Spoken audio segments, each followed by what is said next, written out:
What's going on, people? Your eyes do not deceive you. It is unsportsmanlike conduct on a Friday night. For now, it's just the two of us. What's going on? It is Steve here. Episode 123. Timmy T, my A-team partner until Ant gets everything ironed out on the technical side, which we're known to have some technical issues here and there. Timmy, what's going on, sir? I am happy to be back. I'm happy to be discussing sports. I'm happy it's almost football season. I am just happy until That's it. Football. Anthony gets here. 2 weeks. Less than 2 weeks, Timmy. You get college football starting tomorrow. When was the last time we did this? June 12th. It's been over 2 months. Wow. We're slacking.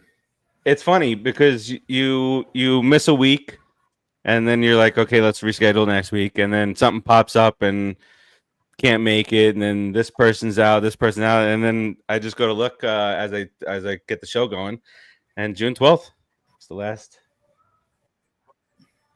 episode that we did. I didn't know what we talked about. It was $39. It's lucky we don't charge $39.99 for this because we'd really be screwing people over.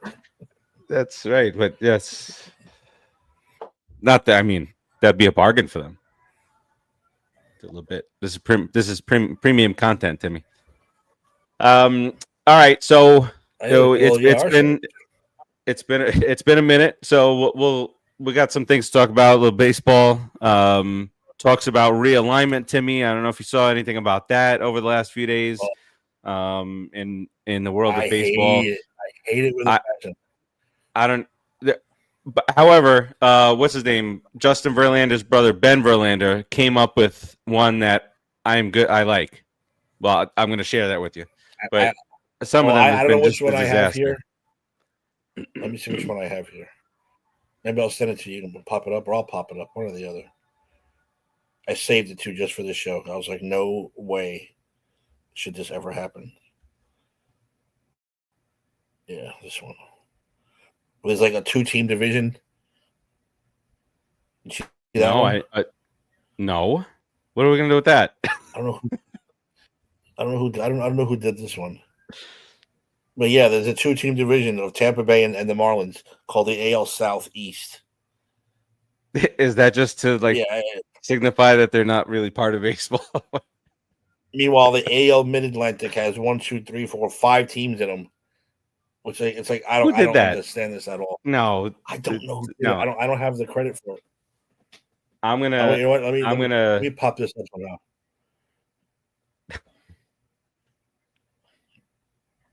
Okay, when we get to it. Yeah, there's a couple here. One is kind of funny. But we'll talk about that, and then we'll get into some of the big NFL news. I refuse to lead with the same story that everybody else is leading with for the last 3 weeks. So we'll reorder. We'll just shuffle some shit up when it comes to NFL talk, and then I don't know if Ant can join us. We'll get to us, or if he can join us in the comments. We're gonna do some over unders on win totals, Timmy. It's that time, baby. You know, we're coming right up here. Win totals. We could talk about what we did last year versus what we're gonna do this year here. So, without further ado, let's get this party started here with a very outdated entry clip. Mahomes swings it.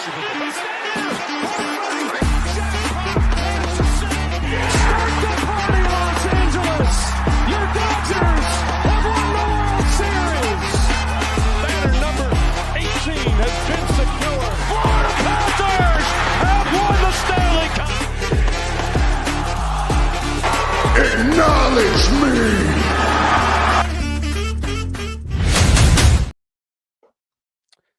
All right. Let's just start with baseball. Let's knock baseball out of the way here. Our team's not doing well, Timmy. Neither of our teams doing particularly well. Mets are about 14 games under 500 since June. Yankees are toying around with the same thing. The Rockies have more wins than the Yankees do and the Mets do, not combined, since the All-Star break.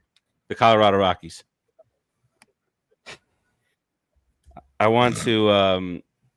That's It's not. Listen, it's not horrible. been. The Yankees went through their thing. They won 5 straight, and then they made 4 errors in last night's game and just gift wrapped something to the Red Sox. The Mets win 3 in a row, and then they lose back-to-back games against the Nationals. It's I said with the lack of cable and stuff, my news comes from idiots like Frank the Tank and every guy at FAN who condemns anything the Yankees. You would think that Aaron Boone and Anthony Volpe were the Antichrist and like the devil. How bad they hate those 2 men. And I don't know. I agree. I think it's time to Boone to go. Not just terrible manager, but sometimes you just need that fresh breath of fresh air. Need something to change, and that's been talked about for a while, years. Yeah. Boone. Oh yeah. Meanwhile, they went to the World Series last year, but let's just forget that part. Yeah. Well, and of course they had their share of injuries. It's no bueno. So just really quick. I mean, they're both still both are still wild card teams. But you don't want to be backing into the playoffs because you watch this every single year. The teams that are the hottest are usually the teams that cause the most problems in the playoffs. But there's still a bunch of teams in it. 35 games to go, Timmy. All right. And by the way, the horrible season that Juan Soto's having, he's the only player in all of baseball with 30 home runs and 20 stolen bases. Doing terrible. Well, he again, I don't know about down in Florida, but here he's getting hammered for he's not enjoying himself. He's not a leader. He's not this. He's not that. He's going to end up with a good season technically, but he's not the guy to lead this team. He's not the guy to this. He's not the guy. It's like maybe he doesn't want. How much does the guy have to celebrate and do things when the team wins to? Yeah, but you also remember you have 2 guys there who really should be that leader, that voice, that you got fucking Lindor, Polar Bear, Lindor, and you then got Pete. Lindor. Right. You got these 2 guys are the ones who should be out there, with the C's and pumping the team up and don't blame this dude for everything, but that's what happens when you get the money. Yeah. Well, I'm happy to say that we always have a blowout, and I'll knock on wood here because no lead is safe with the Mets right now, but they're up 11-2 against the Braves in the 8th inning. So, any other? I mean, it's only baseball right now. That's all I can count on for these blowouts. That's it. No, that's it. That's a blowout, Timmy. All right, let's talk about during that Little League World Series game, Mets and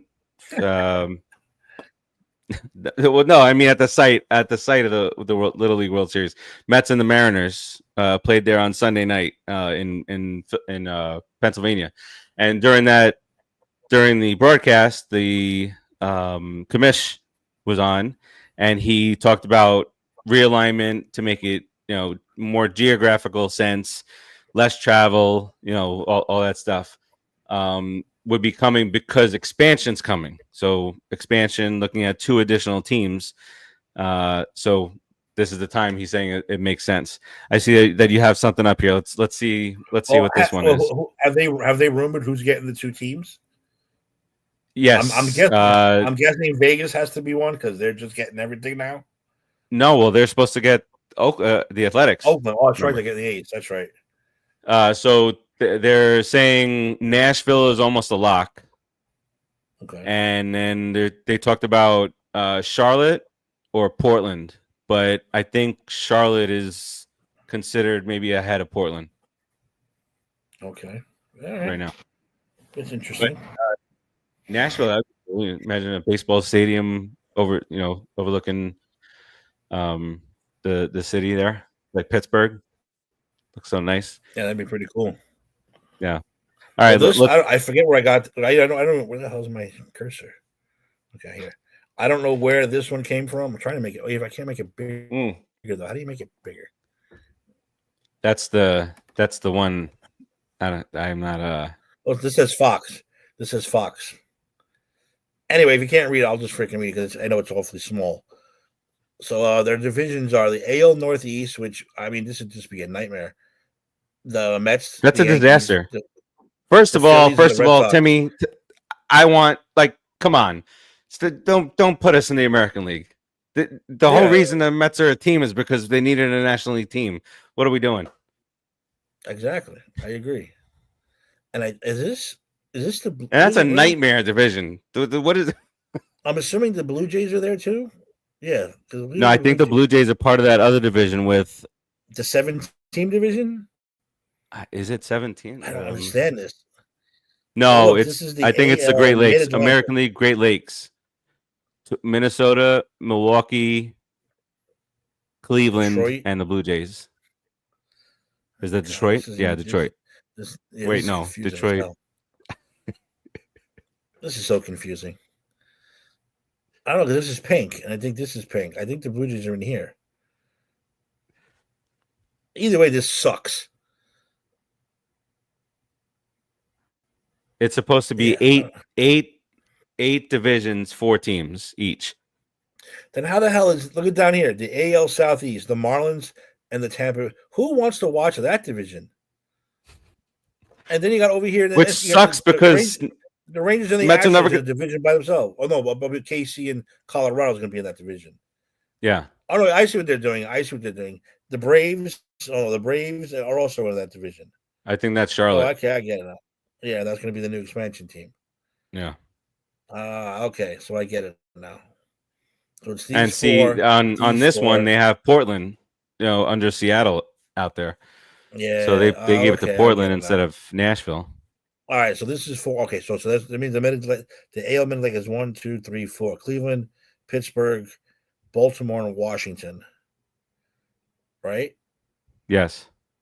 And then the Great Lakes is Toronto, Detroit, Milwaukee, and the Twins. Oh, okay, I get it now. NL Midwest, the Reds, the Cubs, the Sox, and the Cardinals. They can drive. They can go by bus. Those 4 teams. They don't even have to fly nowhere. This makes a little more sense, but I mean, I just don't like it. I don't like the fact. I don't want the Yankees and the Mets in the same division. No, because then how do you get? You'll never have another Subway Series ever again. Not even the potential for it to happen. Plus, it waters it down to me personally. And then how many times do we play? There's only 4 teams in the division. I would imagine that you're going to play the majority of your games, and you're going to play the Mets and Yankees 25 times. Yeah, it gets even the Yankee Red Sox. Is it really a war right now? Is it really a rivalry? No, neither team is a factor. I mean, the Red Sox are doing okay, but they're in there. Yeah, it's like it's died down. All right, I'm going to share. I got really 2 to share. Vicious rumor. Okay, let me get rid of mine. Wait, what's that? Let me get rid of mine. What? You said vicious rumor.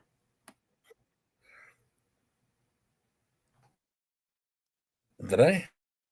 I thought you said vicious rumor. I thought you said vicious. I thought you said something about a rumor. My Wi-Fi. That's why. Okay. All right. Maybe it blended some stuff together. I'm losing it, dude. I have no idea. All right. Yeah. Hold on.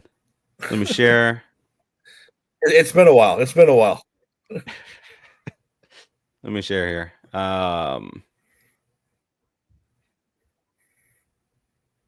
Now football, they should think about. Let's get the Cowboys out of our division. All right. Look at this. This is a funny one. You got based on team logos and mascots. In the American League, you got the A logos, Arizona, Athletics, Atlanta, and the Angels. Wings and feathers, Orioles, Blue Jays, Cardinals, and Guardians, because they got the wings on the helmet. Monogram Club, Colorado, San Diego, KC, and San Francisco. Ends in ER. Really. Rangers, Mariners, Brewers, Dodgers. Non-bird animals, the Cubs, Tigers, Marlins, and is that the Rays? Yeah, they have Devil Rays there. Childhood costumes, Pirates, Twins, Astros, and the Nashville Singers expansion. Red is Reds, Red Sox, Phillies, and Washington. And then what is this about? No one likes you. No one likes Yankees, you. Mets,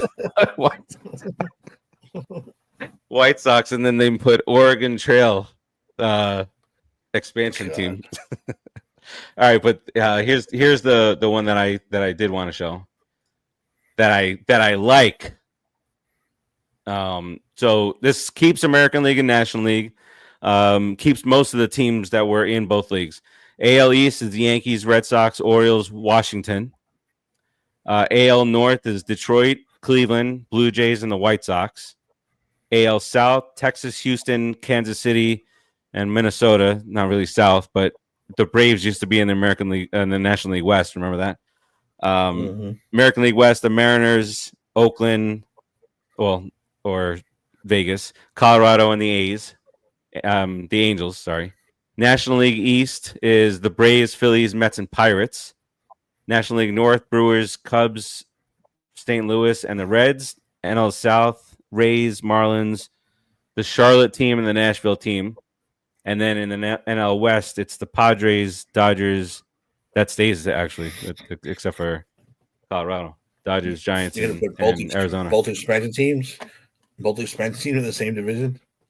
Well, they'll probably have more money than the other two teams, the Marlins and the Rays. Okay, so Raul likes this one. Timmy, what do you like this one? I like this one better.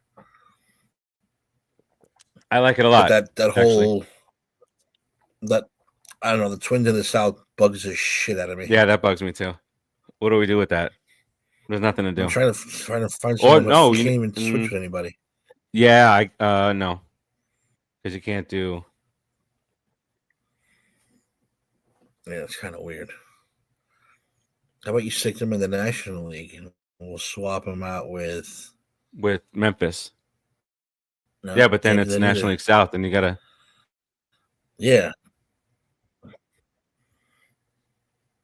All right, we're 97% there. That's. I just don't. That's it's rude and disrespectful to even consider moving the Mets to the American League. I know that they've been little brother this whole time and everything, but yeah, then you never have the chance. And then how many games a year? It's cool to play the Phillies, 25 times, and that's another thing. Do they reduce the schedule with the CBA coming up? We'll see. But the other piece is that the ESPN, who they broke up. And now they're getting back together. So now ESPN is going to take over the baseball, baseball stuff. There's 5 teams in the West that don't have a regional broadcast. So now ESPN's taking that over. MLB has been paying for that for the last, I don't know how many years. And they get 30 games throughout the year. And it's no longer going to be Sunday night baseball. Neither baseball or ESPN wants a Sunday night baseball game because that people aren't into that. So maybe it'll be the Wednesday night game, maybe it'll be a Thursday night game of the week, whatever the case might be. That's what's happening. Or maybe it's a Friday. What happens with Apple TV? Are they done on the Friday nights? I don't even know. Very complicated these things are. Please, Prime. I watched the fucking Giants game on Peacock last night. And said, what is going on in the world on Prime? What is this world coming to? That's how I've been having to watch. So yeah, it's the only way I can watch anything right now. Join the ranks. All right. So I think that's baseball. So we got 35 games to go, and we'll see what happens with all this stuff here. All right. Let's get into some football here. Enjoy baseball for the rest of 2025. Major lockout. Raul, we're trying to remain confident and positive here, Raul. 2025 and 2026, there'll be a major lockout, and it might be because the salary cap. That's going to be the major thing. But they're going to have the TV agreement in place. They're going to have the regional agreements in place, and if it's realignment and regional TV agreements, that's going to work out a whole lot better. Ratings will increase regionally, but Timmy, that's going to be the sticking point. Is going to be the salary cap. Owners want it. And what could the salary cap possibly be in baseball? I don't think there's, I don't know. Why is there salary cap in any sports? People are going to see them. I'm just saying, what would that top number be? I don't know, but that'd be an astronomical number. Plus, I don't know. Plus, I mean, look at the Dodgers. The Dodgers are okay.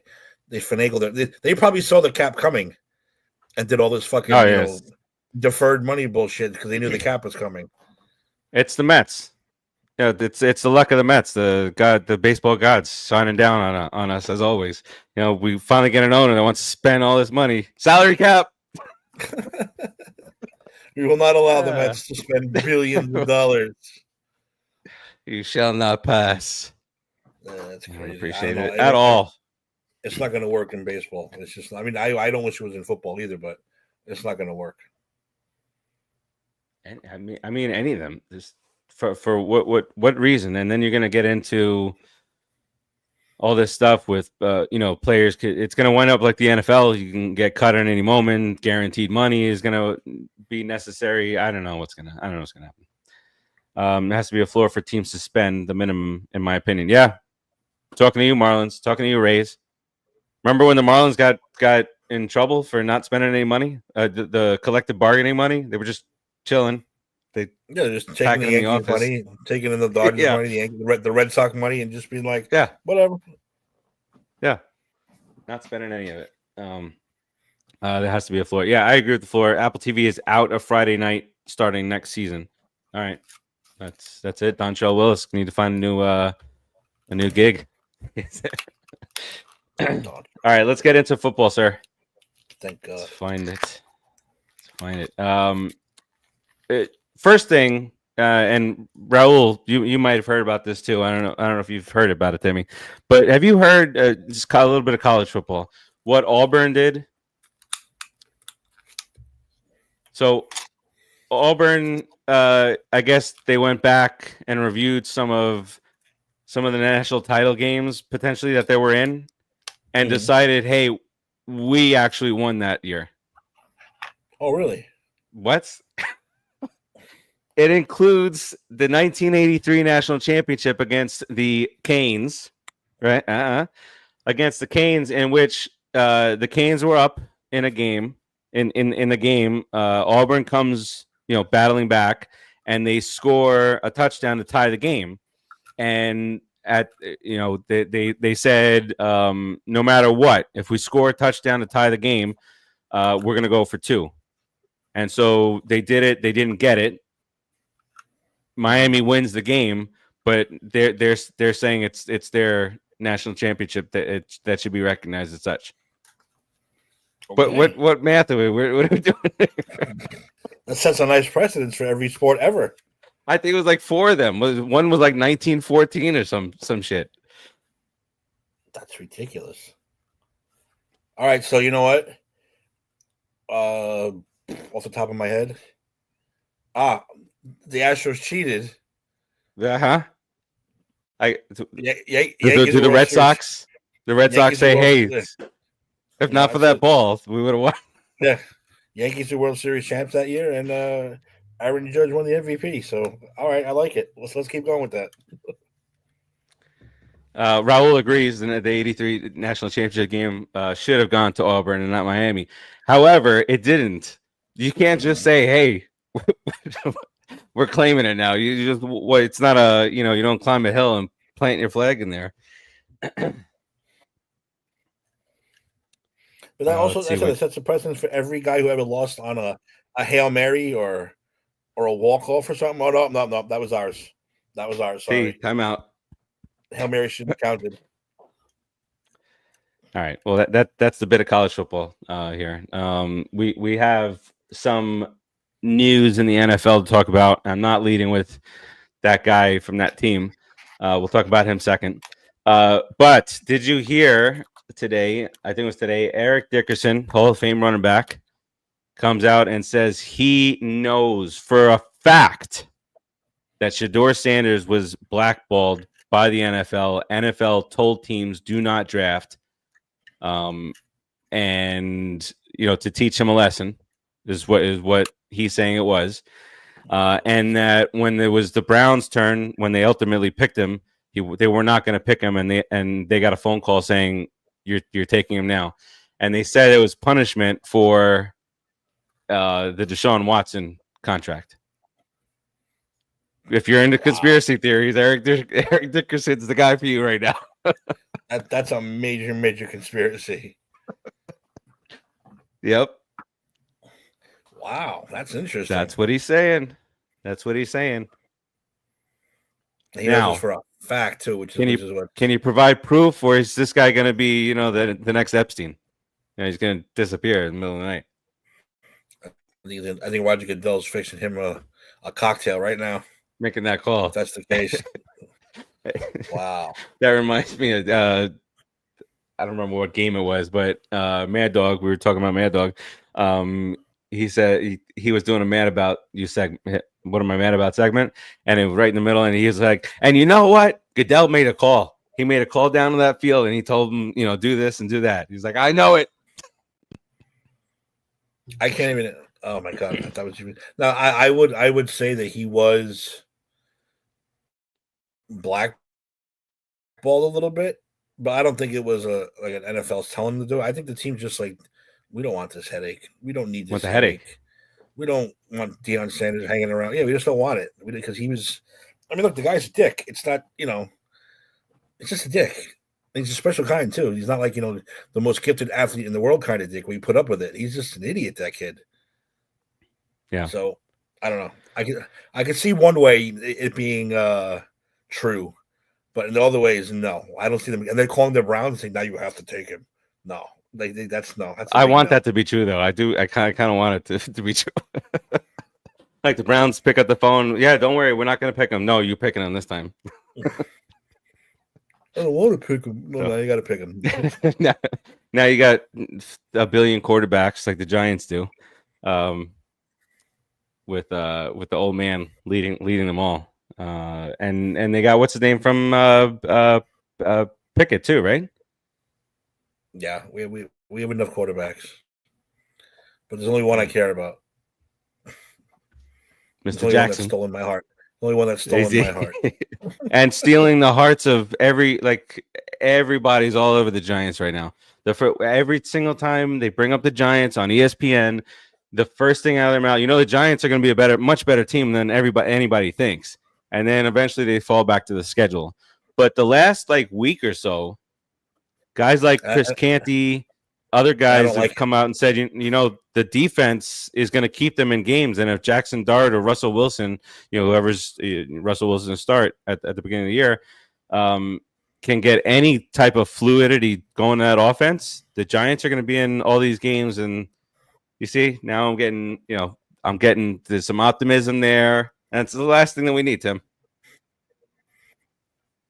Now, listen, I have hope and I have optimism, but not for a playoff season. I just want general improvement. I want a good attitude. I want to see a team. That's all I want this year. You take it from there. Listen, they're already saying, why can't we be this year's Commanders? That's what they're saying. That's true, but hey, with the defense, you could be. But the defense is going to be pretty good, Timmy. Listen, I just want to wait for the Giants show, wait for our actual preview show, but what's the one thing the Giants didn't really address that's still going to be a problem? Offensive line. You don't even hear about those guys. And nothing was addressed. Except the offensive line is decent. Well, except for, what's his name? How do you say his name? Umpao? Yeah. The left. They're saying this guy. I'm great with names, right? But they're saying this guy is probably the most underrated pick that we got. And he's saying he's going to be a superstar to this kid. So Evan Neal better watch his ass already, because he's already saying this kid's way better than Evan Neal is, and he's going to steal that spot. Oh, look, it's Anthony. And welcome. I was about 30 seconds away from chucking my whole fucking computer out the window. You see, now I don't feel as bad because I like 5 minutes before we were gonna go, I couldn't find my AirPods and I got the AirPods connected and it wasn't working and I was getting frustrated. But I can't imagine you for the last hour. It kept telling me I don't have a Bluetooth driver on my computer, and like I'm staring at it in one window, and the other window's telling me I don't have one. All right, so Ant, I want to get your take on a couple of things that we've already discussed here. Okay. Right. One is this insane. Have you heard the conspiracy theory out of Mr. Eric Dickerson, Hall of Fame running back? No, fill me in. Okay, let me break this to you. Eric Dickerson is saying that he knows for a fact that Shedeur Sanders was blackballed by the NFL. NFL told teams do not take him, and then when the Browns came back around, they made a phone call saying, now you're taking him, and this is punishment for the Deshaun Watson contract. No. No. I want parts of it to be true. Like I want them to say, they called the Browns and Brown was like, all right, don't worry, Roger, we're not taking him. Oh, you taking him this time. How much money is Jimmy Haslam worth? How much? Let's find out. Let's do a quick Google search. $10 billion. Yeah, I'm sure he's taking rules from. Yeah, no, get the fuck out of here. No, I don't buy it for a second. And that's only $10 billion that we know about. That we know, yes. No, I don't buy that at all. All right. I think, and I've seen a couple of people mention this. They don't want to say it too loudly because I don't think they're trying to make a story out of it. He really rubbed people the wrong way in the interviews. Several teams have said it. Daboll said it. Daboll said he didn't know his shit.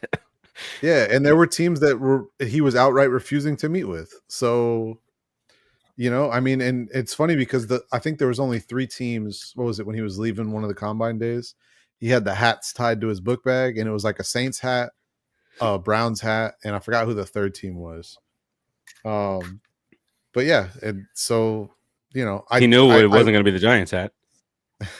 I will say, I hope, because I do think the kid is talented. I hope this was a realization moment for him, and I hope he does well. But if it wasn't, I don't think he'll be long for the league. Well, they've already got a little beef. Him and the other rookie quarterback. What's his name? Dylan Gabriel. I saw that too. I don't know. Dylan Gabriel's not good either, so whatever. No, they have. That's what we were talking about. They have a bunch of these quarterbacks. Gabriel. What's the name from Pittsburgh? Will Howard. Joe Flacco. Oh, but look at the fun that's happening on the other side. The New York Football Giants. Look at that quarterback room. It's just loving it. They got 87 guys on the field celebrating a pick 6 touchdown last night. The vibe is real at Giant Stadium, baby. I sent this in the chat to you guys, and I'm glad that we're here now and I can talk to you guys face to face about this. Tell me why they signed Russell Wilson. It makes no sense to me. Like, we said it when Jameis signed. Like, this is perfect. Yeah. It doesn't matter if you win or lose. He's going to keep things fun. The vibe's always going to be good in the locker room with Jameis around. Malik Neighbors isn't going to be mad ever because Jameis is going to throw him the ball 48 times a game. I didn't understand. But no, I've been watching. Your boy looks good. Not Jameis, Jackson. Although Jameis had a nice pass last night too. Jameis had a nice pass down the sideline. Very impressed with what I've seen thus far. Very small sample size, but he's making some big boy plays, and that's what's nice to see. That one Buffalo touchdown, dude got rocked and just stood there and just dropped a dime. I was like, oh, okay. Well, and he did pull an Eli yesterday. Took off running the ball faster than Eli, but the fumble. But not saying much. and then I know that's right. Excuse me. You see the speed that he shows when they show in all those highlights, Eli? No, but so then he goes to the sideline. They check him for the concussion. He's like, "Come on, let's go. I want to get back out there. You ain't going back out there, kid. Relax." Do you see? I think I sent it in the chat. Do you see the way Dayball, how excited he is to go over to see Jackson on the bench? That man, like, I think Brian Dayball he was like slide on life. He's already thinking, how do I justify starting him day one? Because you know he wants to start him day one, but they can't do that with Russell Wilson and sitting there waiting. Honestly, I don't think they should start him day one. Let him sit. Let him sit. I don't think it's going to hurt anything. Let him sit. No, I don't think so either. I don't. Yeah, by midseason I don't see how. I mean, unless they're winning, which the schedule is so brutal. It's so brutal.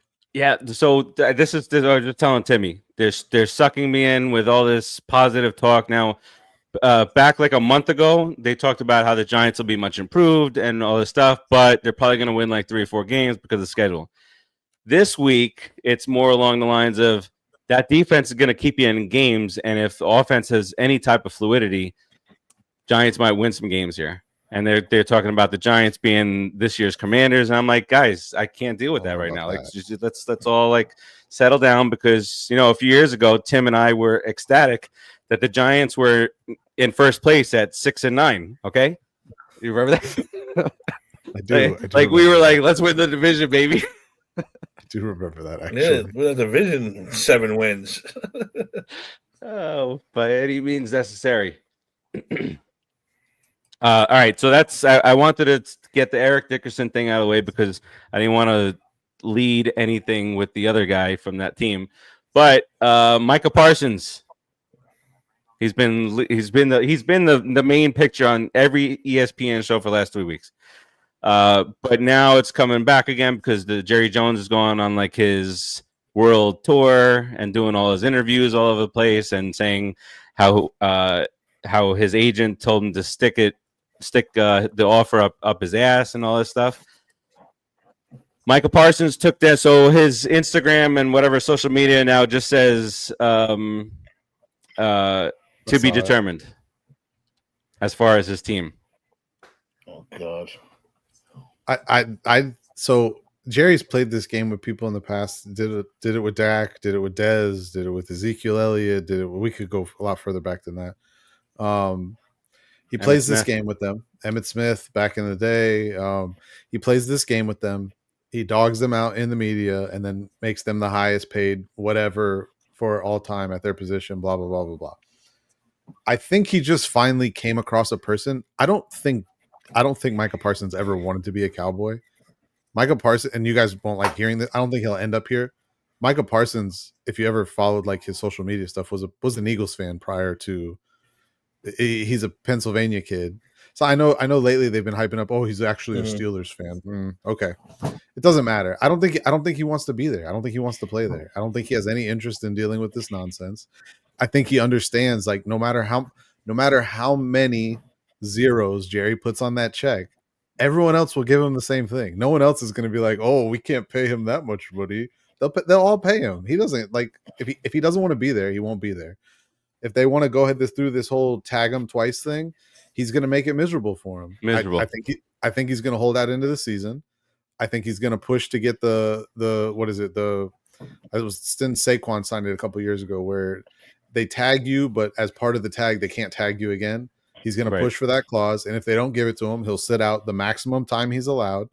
Now this year they can fine him, but next year they can't fine him because he just won't sign the tender. So it's nothing. And it's not like they're going to pull the tender, because if they pull the tender, he can sign wherever he wants. So, but they're Jerry Jones getting killed on this, more so than normal because how are you like? I didn't see the interview, but Stephen A. Smith interviewed him for his show, and apparently he told him, you're an 83-year-old guy, you're dealing with a 26-year-old kid, and you want to do it without an agent? Like, what are you doing? You're a billionaire. That's Jerry. Jerry's always done that. He tries to get these people in a room and strong arm them, and he finally came across someone that's not going to put up with it. And why isn't he so bold? He's coming out and saying, it would have been the highest paid non-quarterback, and we had a deal in place. So if he's doing all this and he's calling this guy out and he's saying that the agent said stick the offer up your ass, why isn't he bold enough to just toss out numbers? I offered him, $41 million a year. I believe that they did offer him something that would make him the highest paid edge player of all time. I think because of everything else that's gone on, I think you're in the realm of highest paid non-quarterback all time, which I don't believe those are the same anymore. I think the receivers passed them again. I don't know if I sent it in the chat, but I said that I actually thought he would still resign about a couple weeks ago, and I thought it would be something crazy like 4 for 200 with like 190 guaranteed or just some absurd numbers. But I'm starting to honestly believe now that he just is not going to be there. I don't think he wants to be there, and I think he'll play out these tags and move on. And I agree. Timmy, the conversation has shifted from, would he be ready for week 1 to how many weeks is he going to sit out? That's been the talk in the last couple of days. So that's where I saw, that he can sit out 11 games this season. And I think he does incur fines this year, though. Go what? Oh no! No, he's on his rookie contract. He can't incur fines. Disregard. So. Yeah, he can't. It's only if you're on your second deal. So he holds all the power. He can do whatever he wants here. He's in a great spot. Good for him and his agent. But you got to watch Jerry Jones. Because Jerry Jones is someone stupid enough to trade him to the Eagles. You know what I mean? Trade him to the Commanders. You trade him to the AFC. Far, far away from anywhere that has to do with that division, please. Trade him. Just get rid of him. But yeah, I don't listen. We all make fun of the Cowboys. Everybody makes fun of the Cowboys. Even that send him to Jacksonville. That Jacksonville thing popped up with the Cowboys. I laughed. I just laughed at it. I laughed uncontrollably at it. So it's like I'm watching that. Enough. Yeah, I won't watch it either. But I laughed when they popped up, and I was like, "Fuck you and your America's team nonsense. It's all bullshit." I mean, even though they talked about the Emmitt Smith thing, he wasn't signing him. He sat out 2 games, and if he didn't re-sign him, who knows if they would have won that Super Bowl. Yeah, and they actually they gave example. Eagles sign their players early, so you get a discount that way. I mean, that's common sense, right? Dak is still the highest paid quarterback after signing. What he signed last year, right? Is that last year? Or the year before? Right before week 1. Right before week 1. Mm-hmm. Yeah, the new deal. A day and a half before, or a day before, whatever it was. So, and then you wind up spending the most money. So, not that he cares. I mean, he's 83 years old. He's got $1 bazillion. What's he doing with it? Then he's got the kid, his son coming out. The daughter-in-law is coming out saying this and that. It's too much. Silence that family. Just mute the Cowboys. They're the worst. Are we give a redneck too much money? I don't mean to get ahead of myself. Are we doing these in the same order that they have them shown on the site? I'm doing them in alphabetical. So Arizona is going to start. Well, if you scroll down a little bit, though, once you hit Dallas, it's no longer alphabetical, which is weird. Mine's in alphabetical by. All right. Mine's alphabetical by city, as we did last year. I just copy and pasted from last year. All right. I'm trying to set up a list, so I'm working on it. Let's get where do you think some good news? But where do you think Mike is going to end up? If you had to take a guess right now, if he hits true free agency, I think he goes home. He goes somewhere in Pennsylvania. I think it would be Philly, but it could be Pittsburgh. If he is traded, which I think if Dallas is smart, and they're not, we know they're not. They would probably take one of these crazy offers from an AFC team. That's what I would do. Jacksonville. Jacksonville. We got to remember Jacksonville's short of first already because of the Travis Hunter deal. Send him to Jacksonville. Just figure it out. I'm trying to remember where else we send. We could send him to Tennessee. That would be nice. That would be a good. Yeah, Mike Vrabel would get along great with him. Don't forget he's coaching the Patriots now. A new deal too. You're gonna what? Huh? I didn't hear what. Probably got to sign him to a new deal now. Oh yeah. I'm sure wherever he goes, he'll become. I forgot who the teams were that were listed on the trade offers thing. It was like It was Washington. I know Washington was one of them. I thought the Colts were one of them too, although I can't see him being any sort of interested in going to play to Indianapolis. Tim, what did I say? What did I say, Tim? It was 11-2. It is now 12-7. Nothing is safe. They're still winning now. There are 20 people left in the crowd in Atlanta, and this scored 6 runs in the 9th inning so far. I like to make things exciting. That's all. I don't need this. I don't want it. I don't need it, Tim. All right. So this is not the last that we'll. Hopefully, it's the last we see of Micah on the field until week 11. I wouldn't mind that. However, let's get some good news, especially in the Mello household. The new quarterback of the Indianapolis Colts, Daniel Jones, wins QB1 out there. Major indictment on Mr. Richardson. Rightfully so. His camp is pissed. What do you guys think? What do you guys think of the? I know, Tim, your response was Richardson's that bad. Yeah. Well, but you know what made me laugh was I actually fell for one of the online meme things. Like, here's Danny Dimes throwing dimes, and I was like, oh, maybe he's playing really good this preseason. And it was 3 straight passes, overhead, underthrown, and I'm like, oh, he's just not throwing dimes. It's just, I fell for it. I'm like, oh, good. Maybe he's going to do good out there in Indy. I was like, maybe he's going to go do good out there in Indy and become a good quarterback. Nope, not at all. But yeah, how bad does Richardson have to be? But like, even Ant, you pointed out in the chat that he was doomed from day one.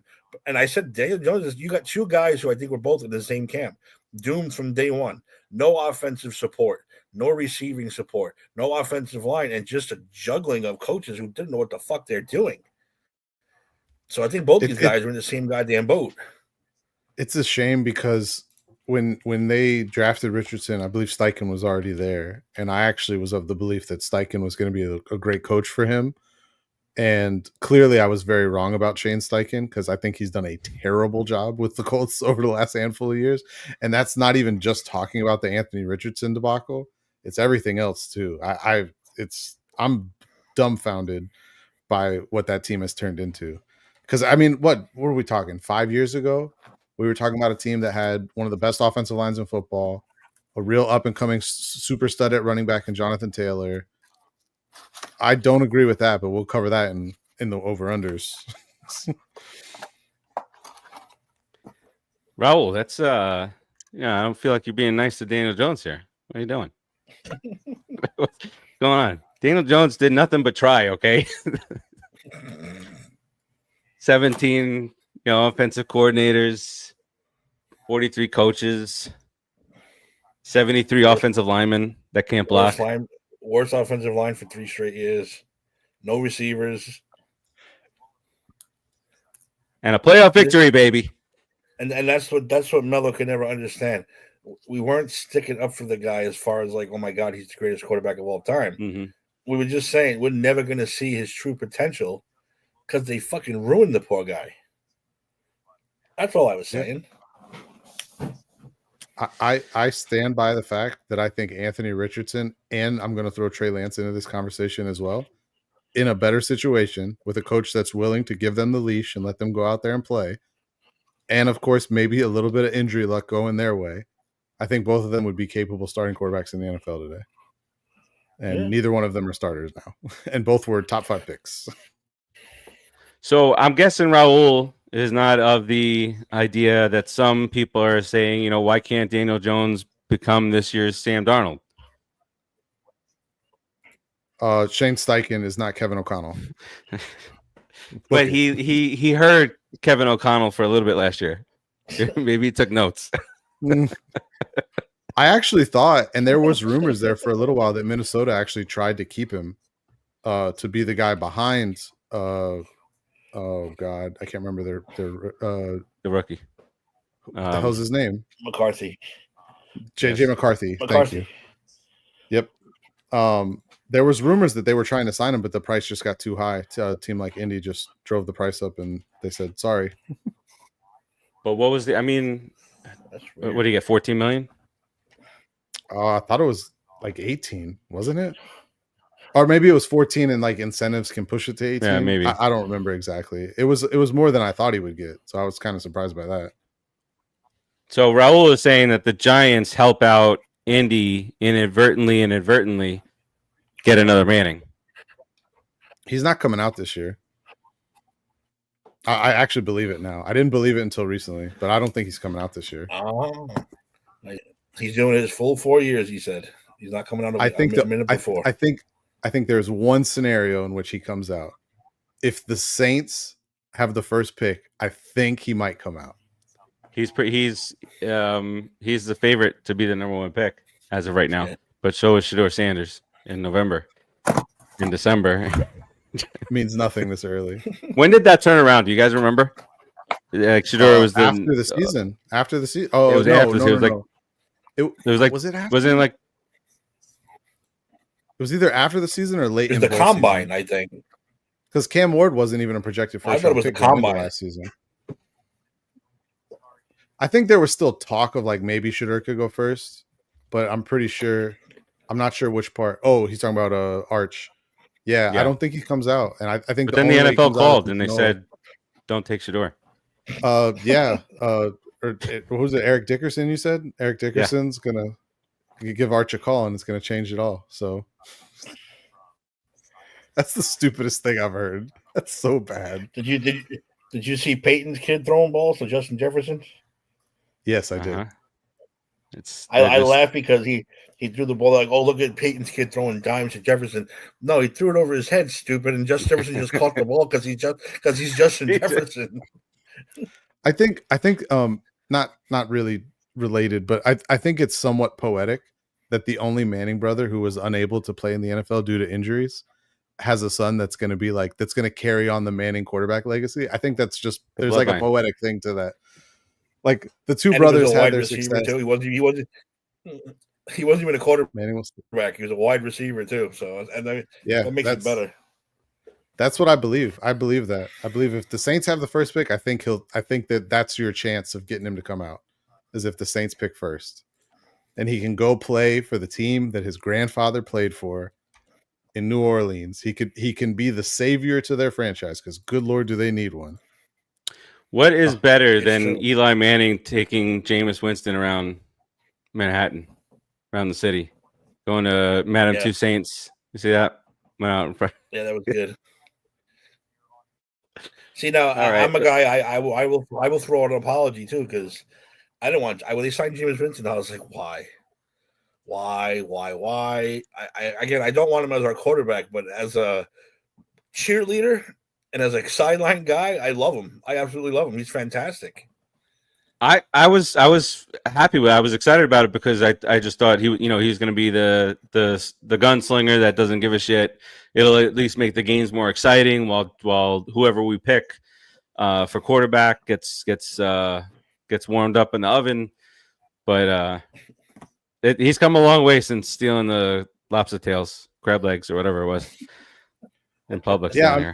I'm not going to lie. When he came out of college, if you had told me that, it's been over 10 years now, right? What year was he drafted? Was it 13, 14? That's ridiculous. That doesn't even make any sense that it's that long ago. I'm pretty sure that's nothing. Time doesn't make any sense anymore. I'm just want to throw that out there. I don't want to go too deep and stuff, but time don't make no sense. He was drafted. Why is this so hard to find? What the fuck year was he drafted? 2015, 10 years ago. Damn. This will be his 10th and this will be his 11th NFL season. Holy shit. So that means it was 11 years ago that he stole he robbed Publix. Wonder if Publix still comes after him. Wasn't there a seafood chain in Tampa that was using him for like a crab leg special? Yeah. All right, let's get into some over under talk. Yeah, we're all getting older. That's right, Raul. Time is just going by. 25 years since the Subway Series. 25 years ago. Wait, Kidding it's me? been how long? It was the year 2000. This Was it really? 2025. Yeah, Jesus. 25 years. All right. Before I get more depressed here. Disgusting. All right. Over unders. First, last year's records. And you took home first place here. 23-9 on your over unders Hey, from very last year. nice. Dave came up second, 21-11. Timmy, 20-12. And yours truly bringing up the rear. It's always got to be a caboose, right? 18-14. Glad I didn't put too many bets down on any of these things from last year. There was some, remember from last year, there was some total disrespect. Buffalo, last year's over under was 10.5. We all went under. They won 13. Dallas, we were all wrong on. The Vikings, we all went under 7.5 last year. And they won 14 games. Yeah. Those were our three that we were consensus on that we were wrong on. And Arizona, 7.5, but the actual was 8. All right, let's do this year. 20. Look at this. This is part of it. We get excited about this every year, and then it goes away, and then it's another year down the drain, and you're like, it's 26 years ago. All right. Ant is going to track this. I've got this a list here as well. We'll call it out. We'll get it tracked. Maybe at some point in this lifetime, we can get some answers from Dave. All right, Arizona. Last year, their over under was 7.5. This year is 8.5. And I don't know why. I did the under last year. They went over. They increased it by a win. I'm going under again. Under. All right. I too am going under. I don't think they really did anything to improve. I'm already going under. What's the reason? Yeah. I think this is the last year Kyler's there. And if I'm right on that, then there's no reason that they're going over. That's true. Yeah, you're right. Atlanta with their new starting quarterback, Michael Penis. You guys saw that? Yes. It's only a matter of time before somebody in the graphics department put Penis up on there instead of Penix. Last year's over under was 9.5. They came in at 8. This year, 7.5. Let me know who you want to start with. Let's start with Timmy. I started the first one. Timmy starts, and then Ant, you start the next one. Bam! Look at this organizational skills. 7. I like it. 7.5. So they got to be 8 and 9 to be over. Saints are in that division. Carolina. Saints in that division. Bucks. I'm going to go over. I think I'm going to go over. Not by much. But I think I'm going to go over.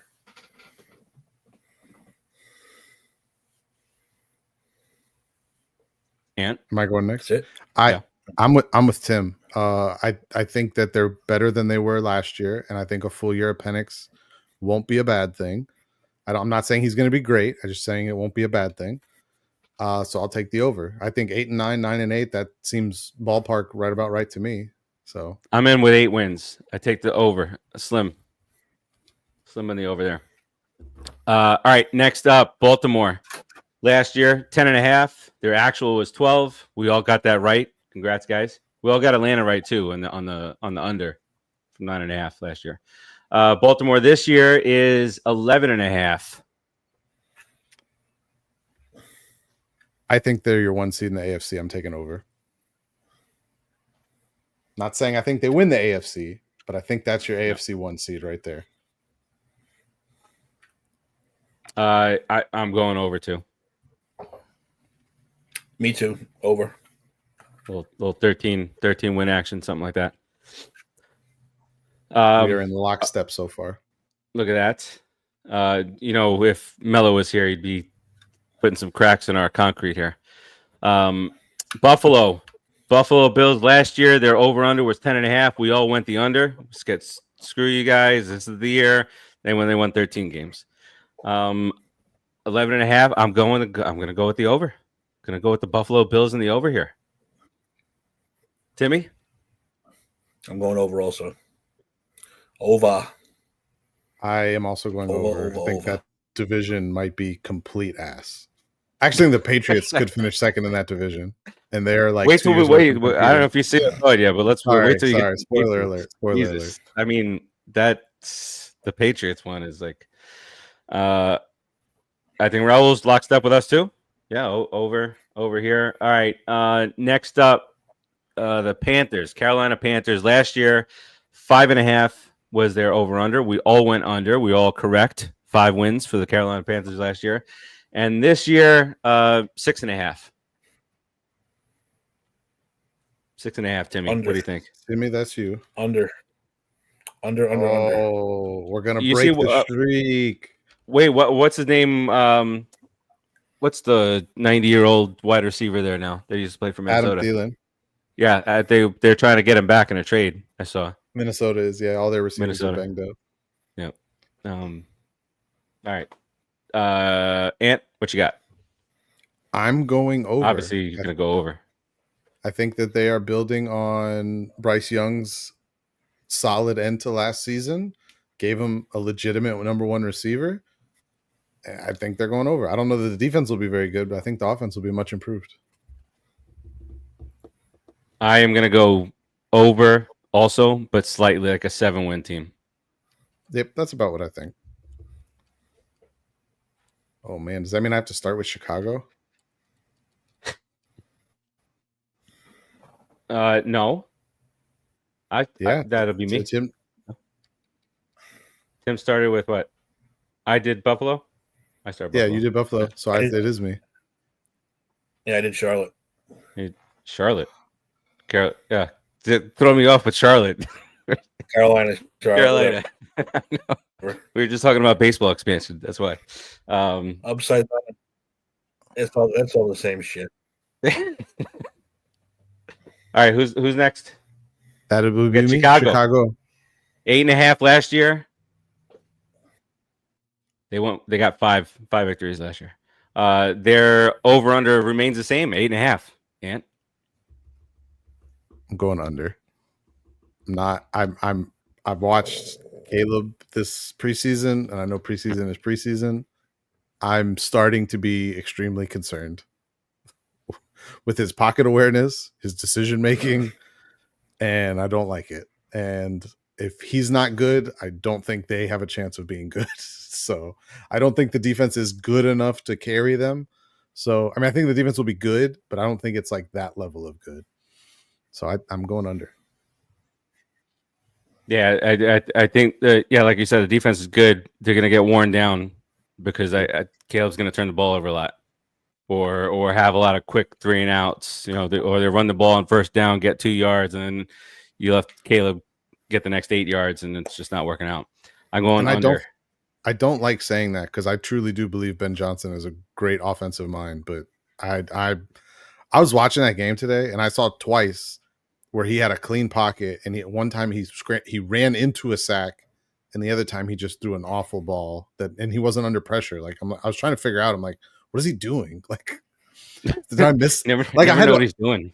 I had to watch the replay again. I'm like, was there like someone coming from the other side that I didn't see? Like, what was going on? It's like, no, it's a clean pocket. He just doesn't he's just jittery. I don't like it. All right, so under for Ant, under for me. Raul says under. Timmy, what say you? I also say under. Under. All right. Interesting one here. Worst quarterback pick team. Oh my God, the Jets! Oof, what's going on? Talk about quarterbacks looking bad. Oh my God! Neither of those teams have ever picked a decent quarterback. Never. No. Well, the Bears have never. Isn't the Bears who've never had a 4,000-yard passer Ever? How? That doesn't even make any sense. The history of their franchise. It never happened.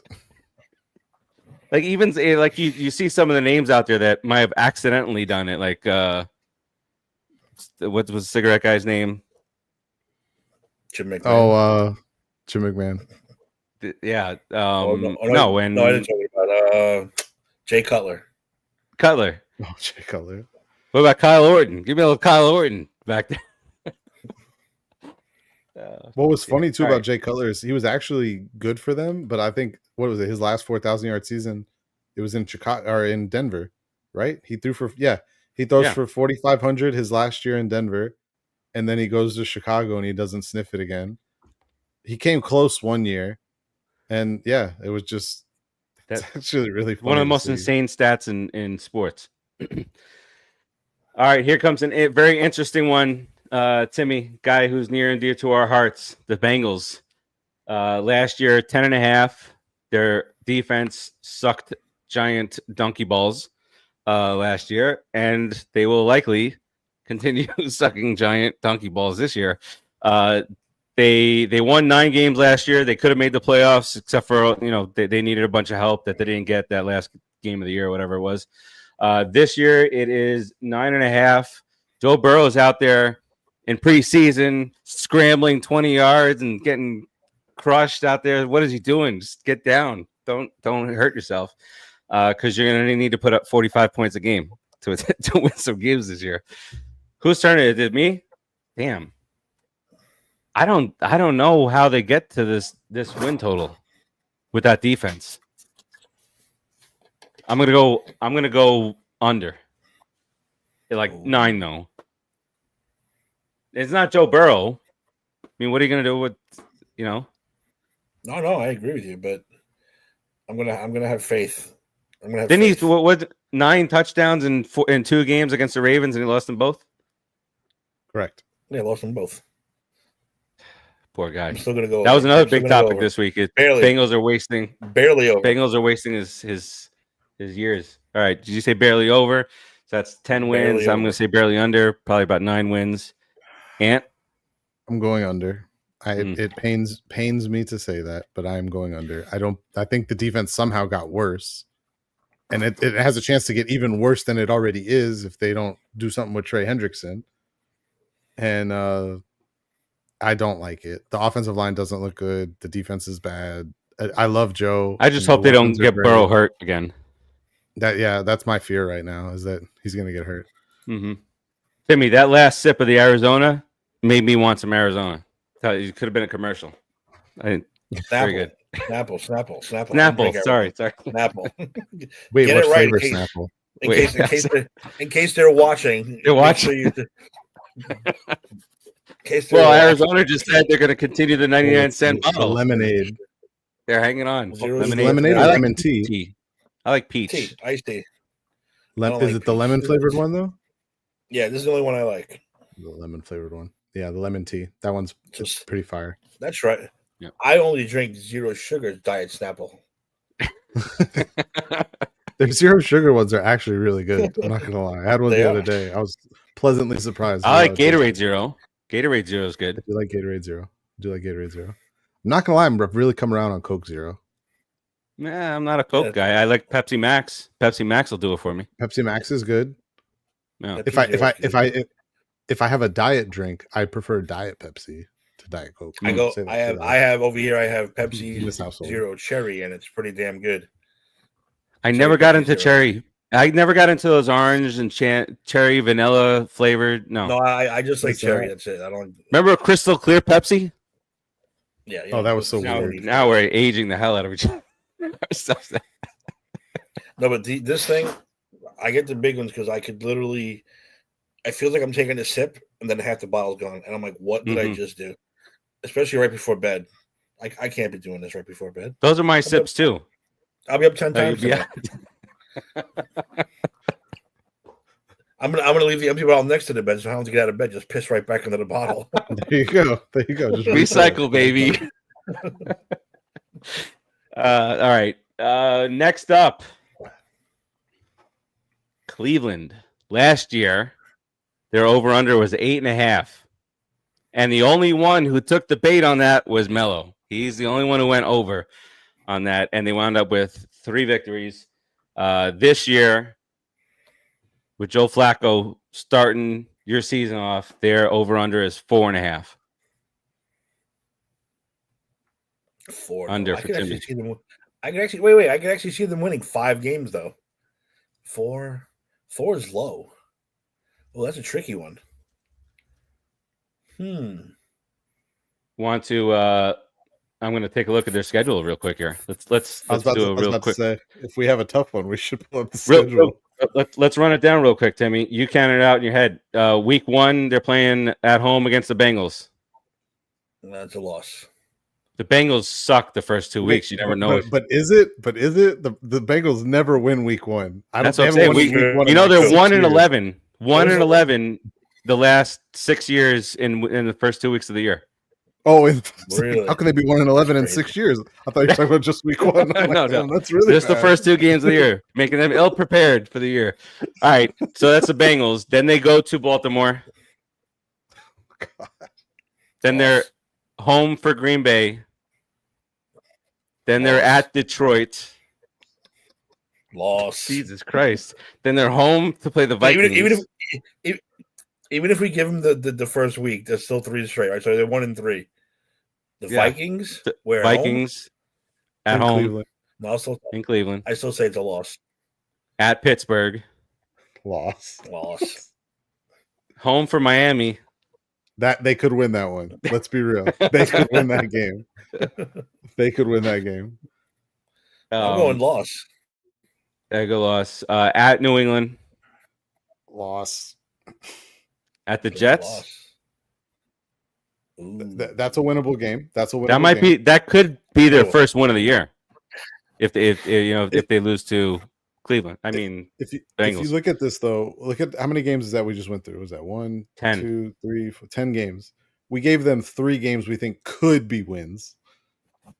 I think you could probably put the Patriots game in there. They could win that game. I just think the Patriots are going to be better. But yeah, that's 3 in the first 10. That's rough. Their schedule does lighten up. That possibly down the stretch. Baltimore's week 11. No loss.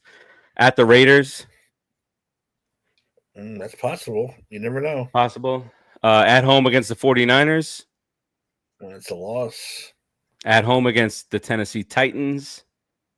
That's a possible. Maybe. That's a winnable game. At the Bears. It's a winnable game. It's winnable. Home against Caleb's Buffalo. If Caleb's as bad as I think he might be, that's winnable. I mean, Myles Garrett's still there, right? He is. Joe Flacco's there.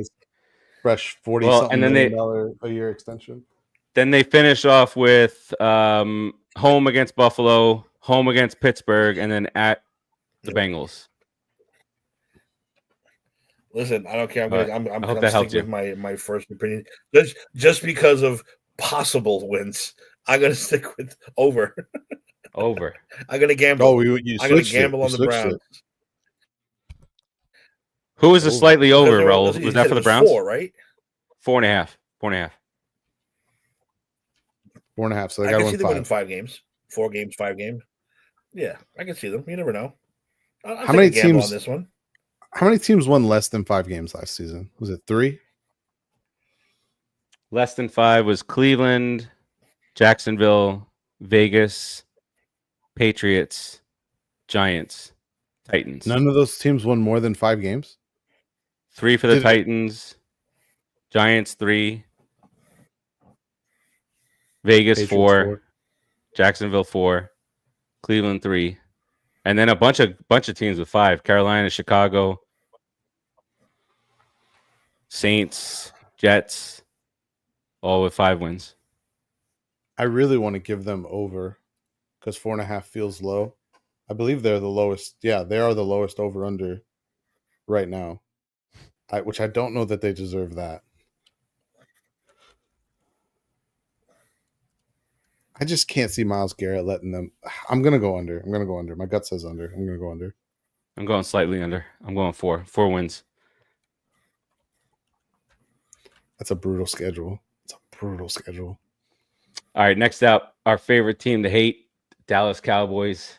9.5 was last year. They finished with 7 wins. This year is 7.5. That's me. Sorry. Oh gosh. That's right at that cusp. That's right at that cusp. I was yawning looking at their offseason move. Sorry. I'm going under. I think this Micah thing lingers into the season. I think that's a bad thing for everyone. I think the coaching change is really not a coaching change and doesn't change anything. I don't think it's good. I'm taking under.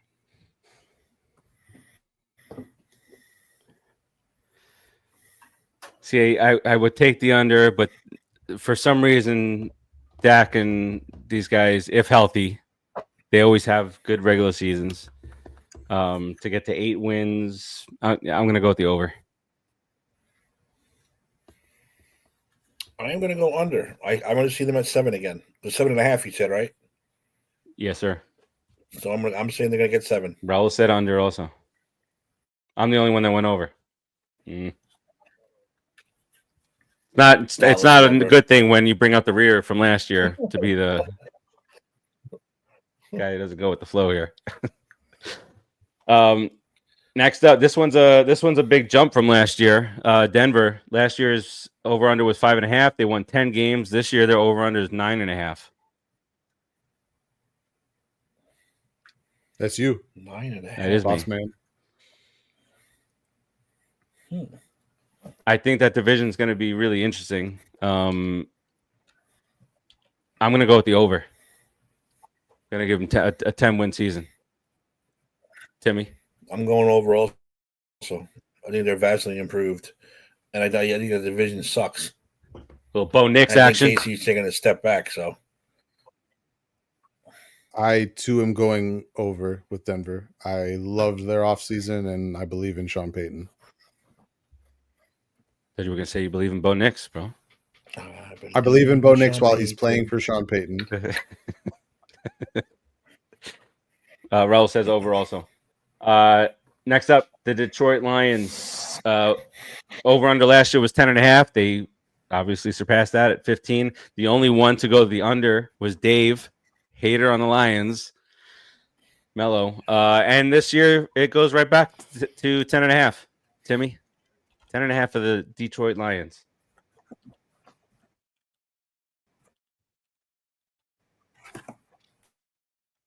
Timmy, what say you? Really waiting? Over. We know what Timmy's saying.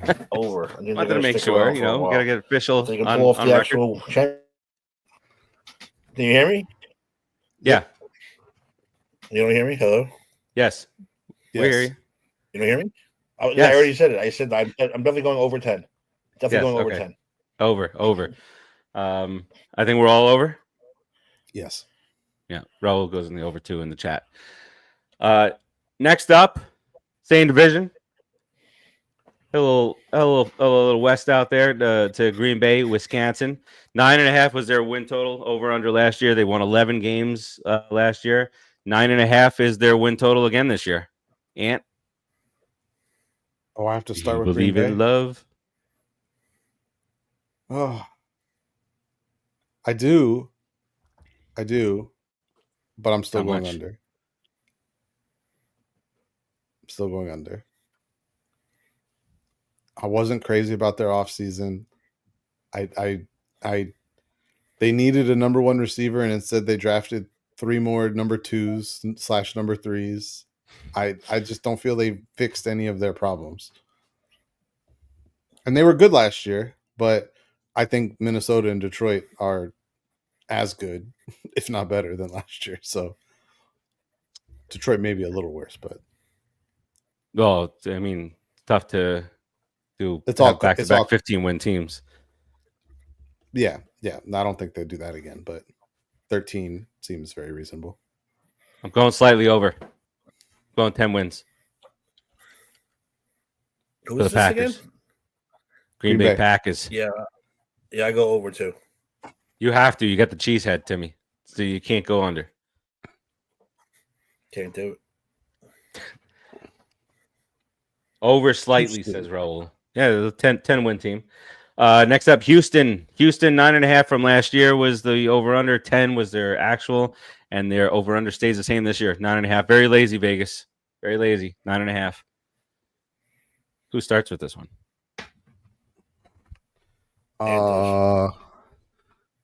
Houston, I am taking the over as the AFC South champions. I concur. I'm with you. So does Timmy. That's a sweep. And I Raul's going to join us with that too, I think. Here's a juicy one, guys. The Daniel Jones-led Indianapolis Colts. Under. 8.5. Come on. 8.5 was the number last year. They won 8. This year is 7.5.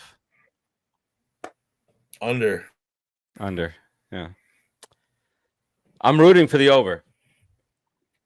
I'm rooting for Dimes to go, to have several 300-yard games, some, 23 for 30, 33, 306 yards and 3 touchdowns and a fumble, something like that. Gotta leave one turnover in there. So that's under for all of us. And you don't believe in this either? I do not. I remember our conversation from 20 minutes ago. Yeah. I do not. No believer. All right. So that's Indy. Next up, Jacksonville. Last year, 8.5 was their number. They only won 4. This year, they take a step back when it comes to win total to 7.5. Under. Timmy starts. There you go. I like under. Under. I'm going to go over on Jacksonville. I believe somewhat in Liam Cohen that he can be the guiding light to help turn them around slightly. When I say slightly, I mean they win like 8 games, maybe 8. 9.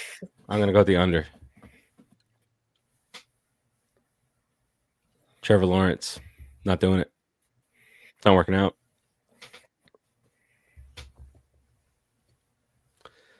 All right, Timmy's favorite team, second favorite team, third favorite team maybe. Kansas City.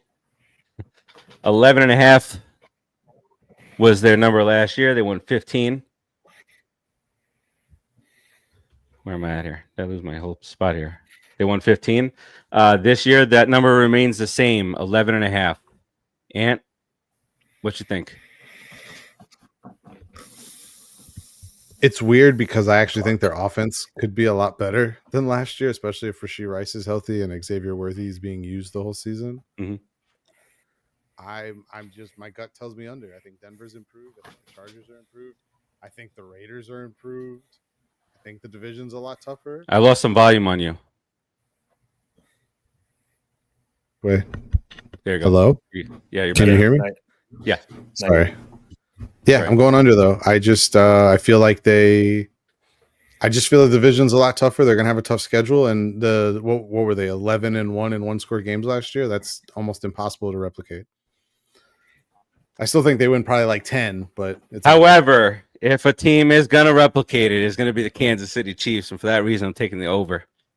Not doing it yet. Can't do it. Just because of the Taylor Swift effect. Over. KFC. What the hell's wrong with me? I must be hungry. All right, Timmy. I'd rather pick KFC. This is a hard. I think they take a major step back, but they're still the Chiefs. It's like right there. Was it 11.5? You said? Yeah. 11.5. Got to be 12-5 for the over. I'm gonna say under. I think 11 sounds good. So technically it is under. So I'm gonna go under. Yeah.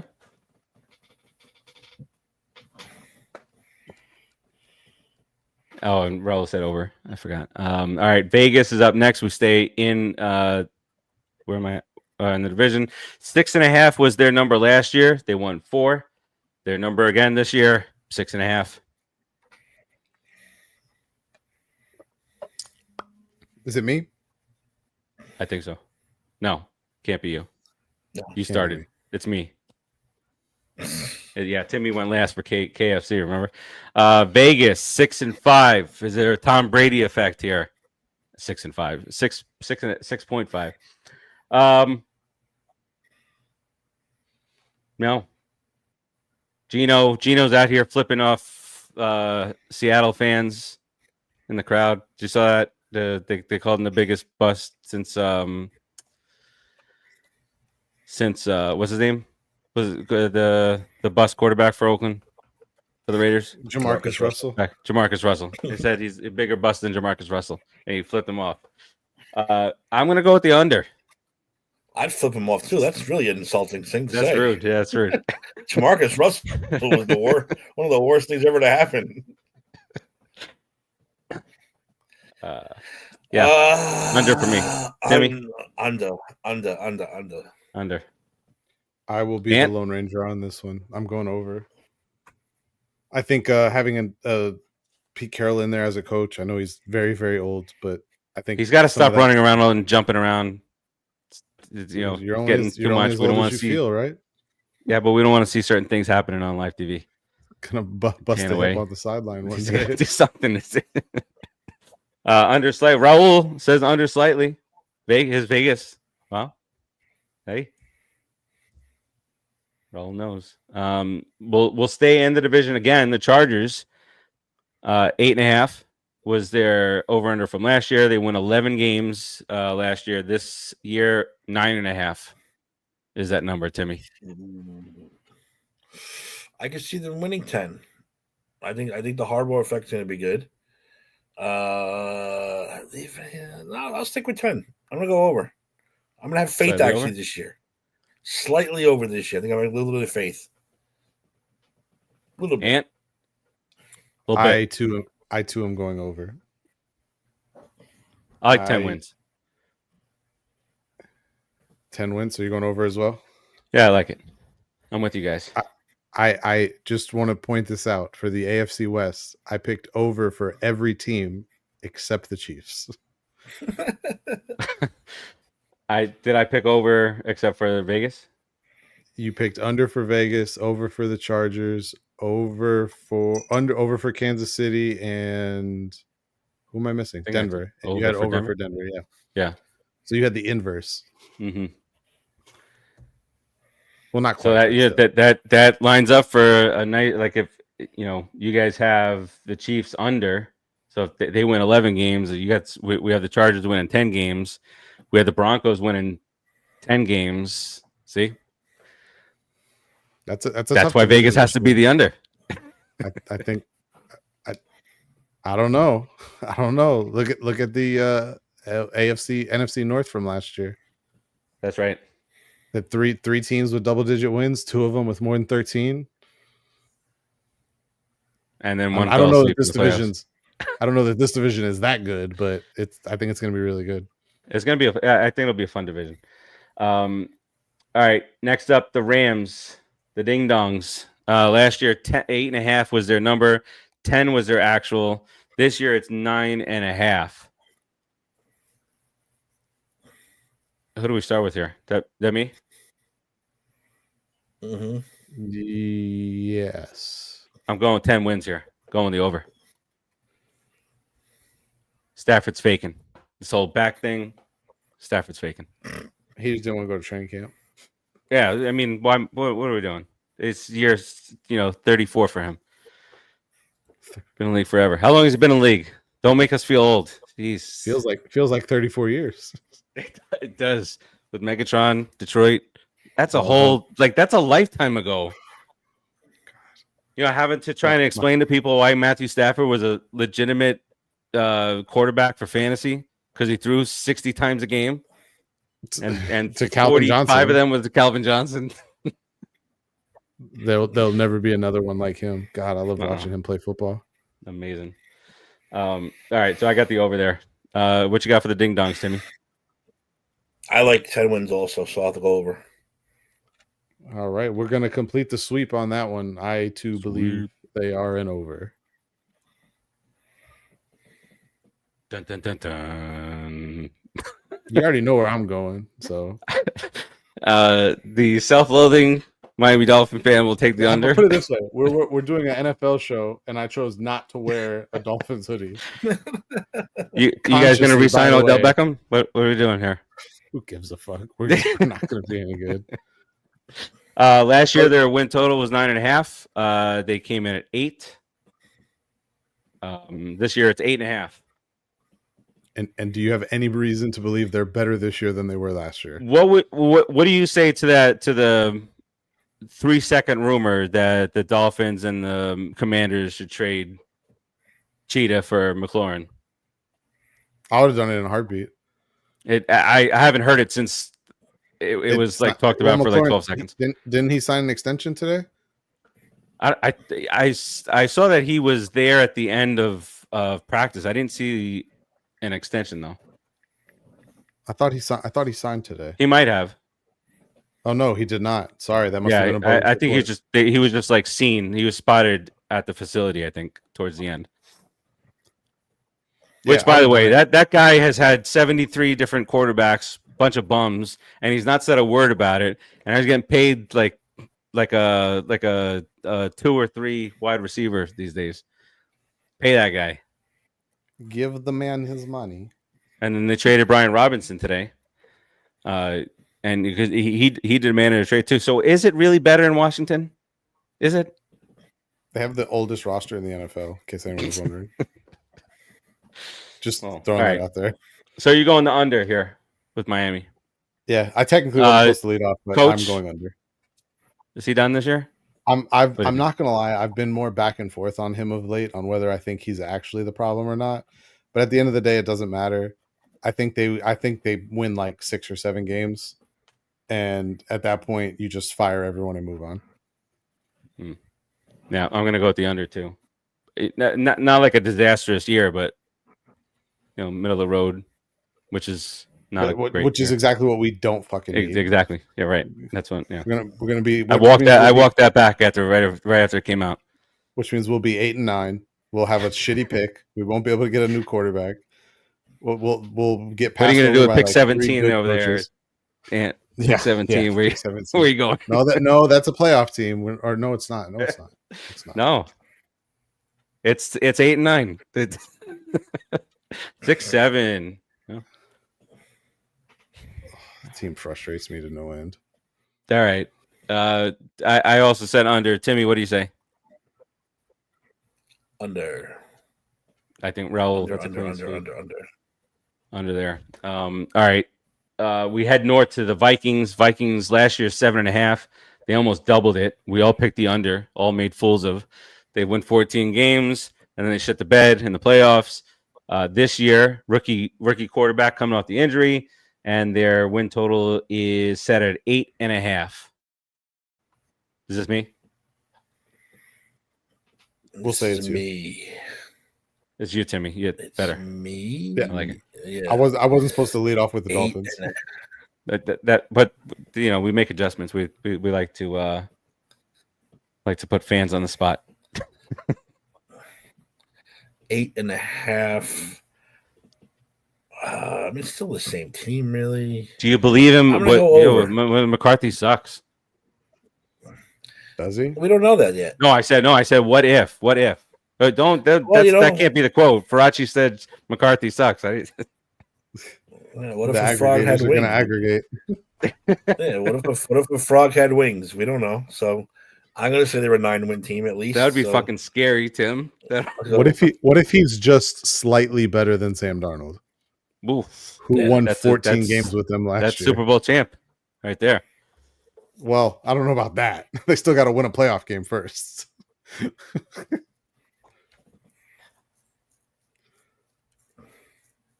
So, Tim, you said over? Over. I actually think that's an easy over. I think the rest of that roster is ready-made, super talented, really good team. I think they have phenomenal coaches on both sides of the ball. It's an easy over for me. I don't even think JJ has to be as good as Darnold last year for them to hit the over. He just has to be competent. Like, don't screw up. I'm going 12 slightly times over. a game. Not betting the house here. Betting the farm on McCarthy. Slightly over.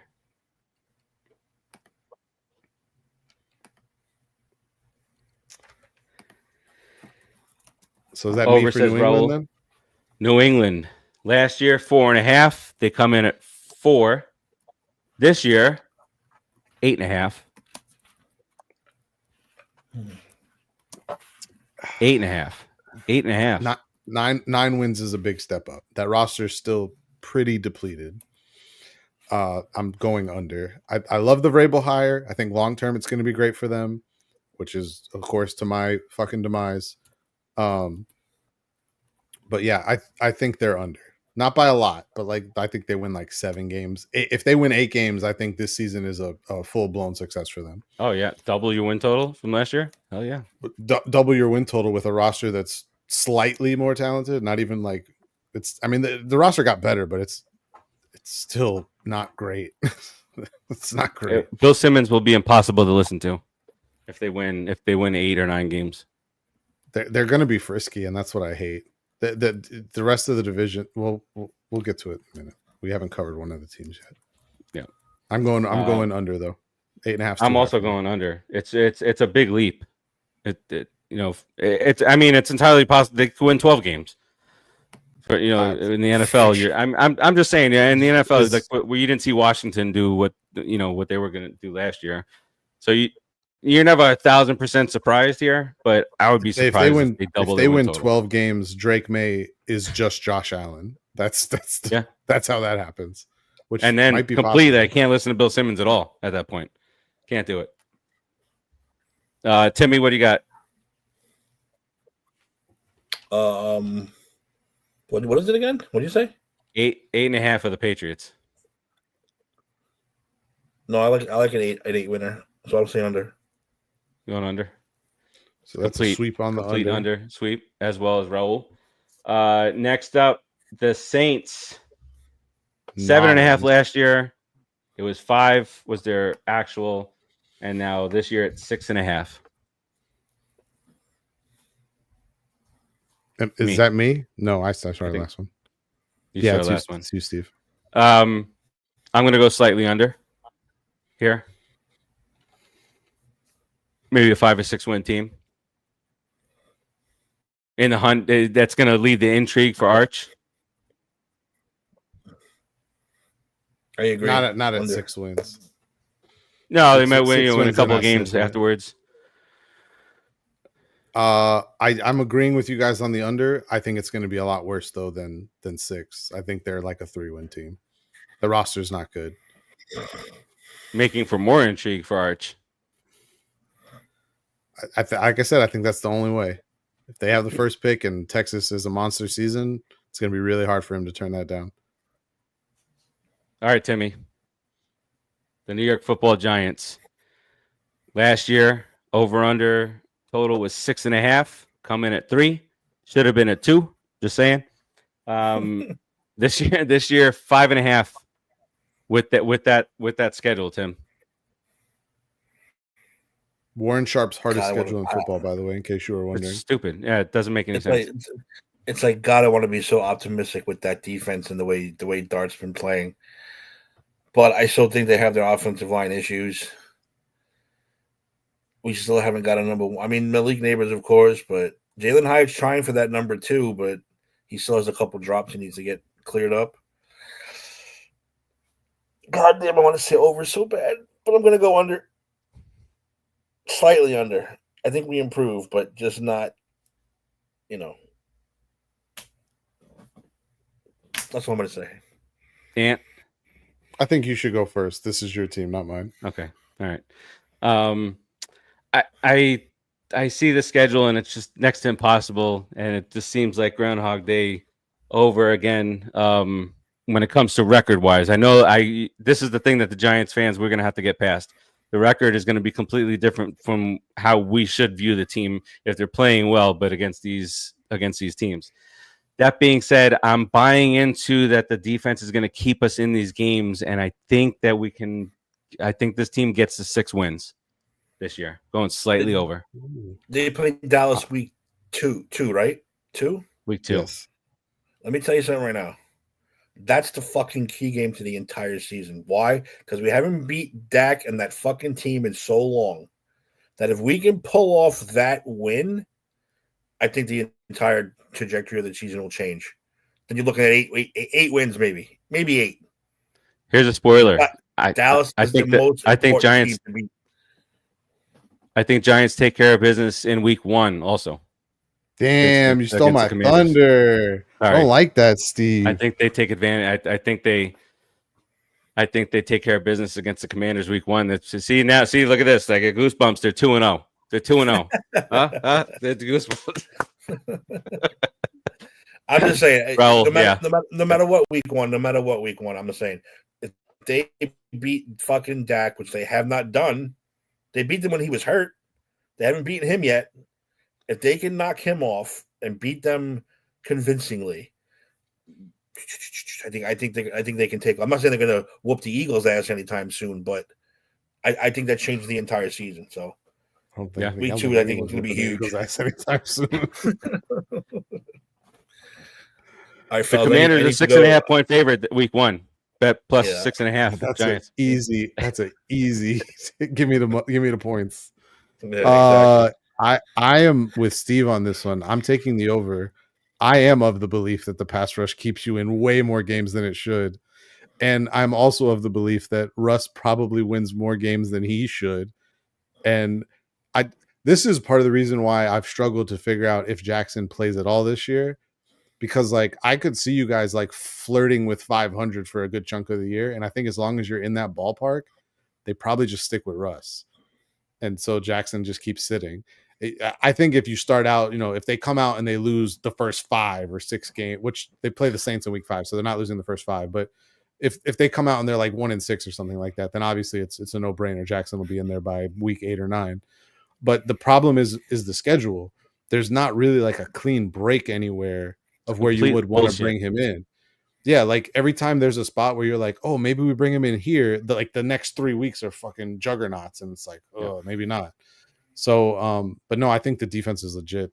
I think that pass rush is going to be scary. I don't know why everyone gets all excited about a chip block, from a tight end. Like that's, I don't know why people get. It happens literally 3 times a game, every game. To every fucking pass. And his response was great. That's going to be the best thing that happens to the Jets all year.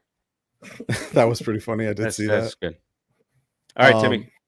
Yeah, but I'm taking over on the Giants. I gotta bow out. I need drugs. But I will send the rest of my picks in. And I'll be watching on my phone. All right, Timmy. Feel better. Get some rest, man. Take care. All right, catch you later. We all need some of that. You, Tim. Drugs. Yeah, share the drugs. Send it this way. Where are we at here? Giants. Jets. Nah, I went back to the Giants. You and I, all right, Jets. You're not crazy though on that over though. And you stole my thunder because before we got to them, when Timmy sent the message, I immediately pulled up the schedule. I'm like, let me look at the schedule again because I knew it was rough, but I wanted to look at it. And I'm looking at it and I'm like, man, would we really be surprised if they beat the Commanders? It's right, because I wouldn't be surprised if they beat the Commanders. It's right there. It's right in front of right there, man. It's that time. It's less than 2 weeks of the season. You see all this stuff like that. You can actually, when you listen to the conversations, see and hear them, and just watch everything evolve to. They might win 3 games, but that's the same as 9 wins based on the schedule. The entire tone of the team seems so much different. And this is from an outsider. Obviously, I don't follow them as closely as you guys do. But the tone of the team does seem so different. Watching that game the other night, like you said, like, pick 6 and all 90 players are on the field celebrating. It does seem different. And I don't want to put too much stock into that and make it seem like, they're making the playoffs this year or something like that. Because I don't believe that at all. I just think they're going to be better than people realize. I think it's going to have a lot to do with that defense, man. That is a scary, scary pass rush.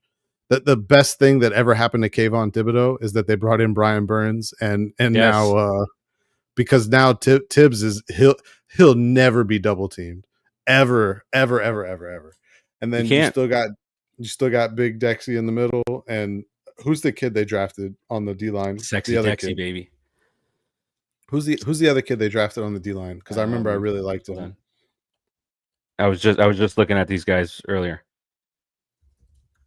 God, they had a defensive line pick that they made, and I loved it because it was a kid that I really liked. Yeah, it was right before Darius Alexander from Toledo. Yeah, it was right before the other running back, right? Yeah, they took him in the 3rd round. They took Scat the round after. Yeah, no, I really liked it. I actually really liked the Marcus Membo pick too from Purdue. He was a guard I actually wanted Miami to pick in the middle rounds there. I thought They had huge an guard, amazing physical draft. monster. Couldn't have asked for a better draft. We as just to be cautious, we don't want to grade anything before we see it in games that matter. But yes, I would agree. I thought they had a phenomenal. We said this after the draft. I was like, wow, that's solid. It's really good. So yeah, Timmy and I's most nervous night of the year. Yeah, no, just adding a player like Darius Alexander to play next to Dex, and then they also brought in some extra defensive line help in the middle too. Just anything you're doing to alleviate all that pressure on Dex in the middle too is just going to help out immensely. I mean, having Abdul I don't know what Penn State is feeding these kids in the lunchrooms, but they need to start doing it in more places because the pass rushers that they are cranking out right now are absurd. Beast. You have no idea how exciting it is to see these players of this caliber on this team. I told you going into the draft, if you pick Abdul Carter, everything else will fall into place. If you don't pick Abdul Carter, you will regret it for 15 years, maybe longer. He's going to be really good. Let's move on to that other team that plays in that stadium. Jets last year, 9.5 was their over under. They came in with 5. This year, 5.5. 5.5 is their over under here. I actually like the Aaron Glenn hire. I like the fact that he's giving them an identity, and I think that's great. I don't trust Justin Fields as their starting quarterback. Did you see some of the throws he made? I know it's preseason, but he couldn't get the ball to a running back in the backfield.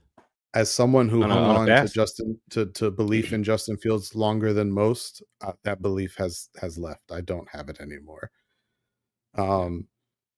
Yeah, I have to go under.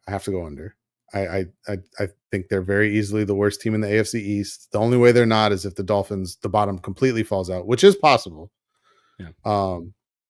But yeah, I think it's under. I don't think it's much under. I think it's like 4 or 5 wins, which is a shame because I think it's bad that they'll blame Aaron Glenn for that, because I think as a culture change, I think it's going to do great things for them having him there.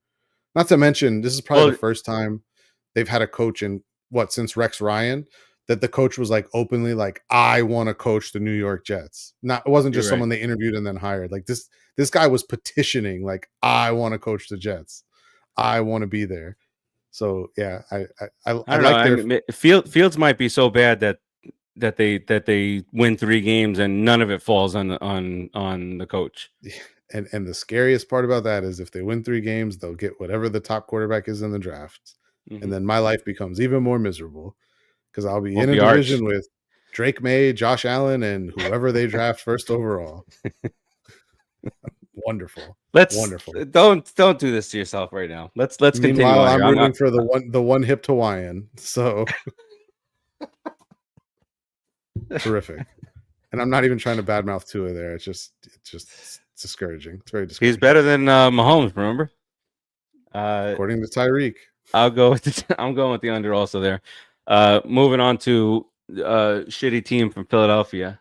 They're not shitty. I just hate them and their fans and their stadium.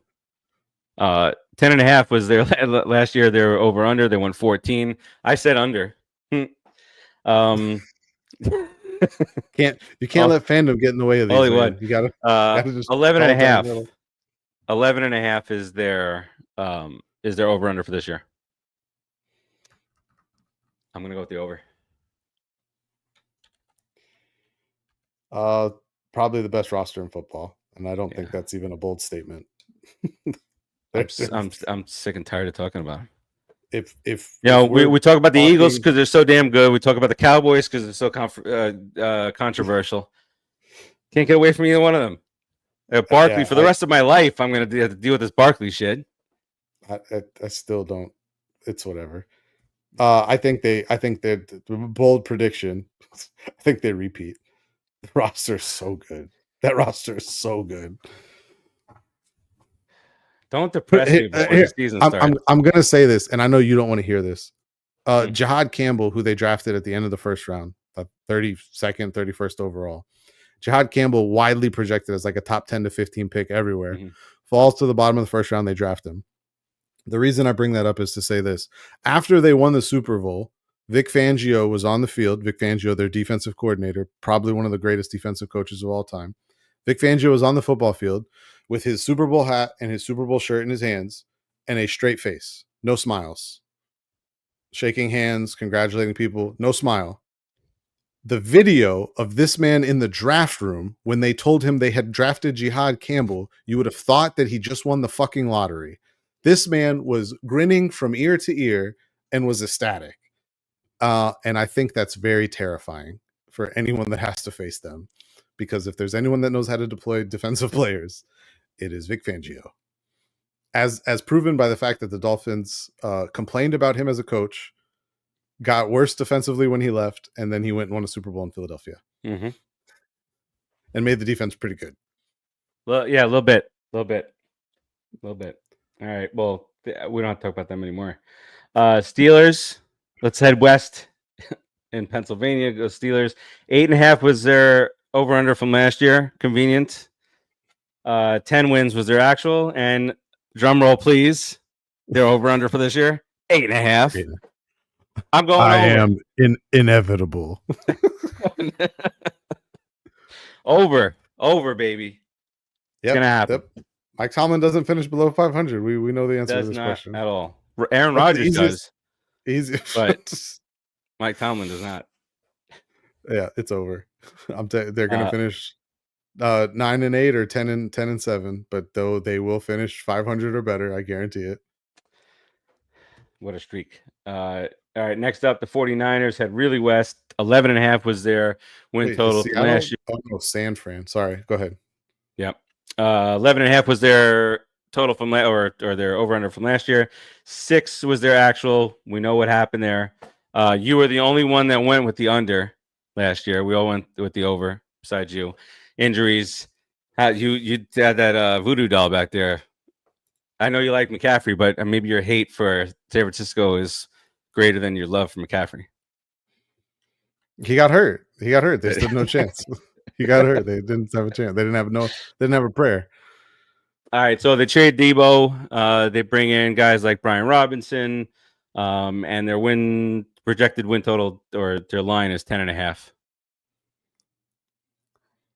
What say you, sir? That is largely based on the fact that they have, by most units of measurement, the easiest schedule in football this season. That said, Giants had less wins also, just by the way. They may go into the season with the most injured roster in all of football already. They're down players at like 12 positions, and the depth is already thin. I'm still not a Brock Purdy believer. I was going to say, but they still got Brock.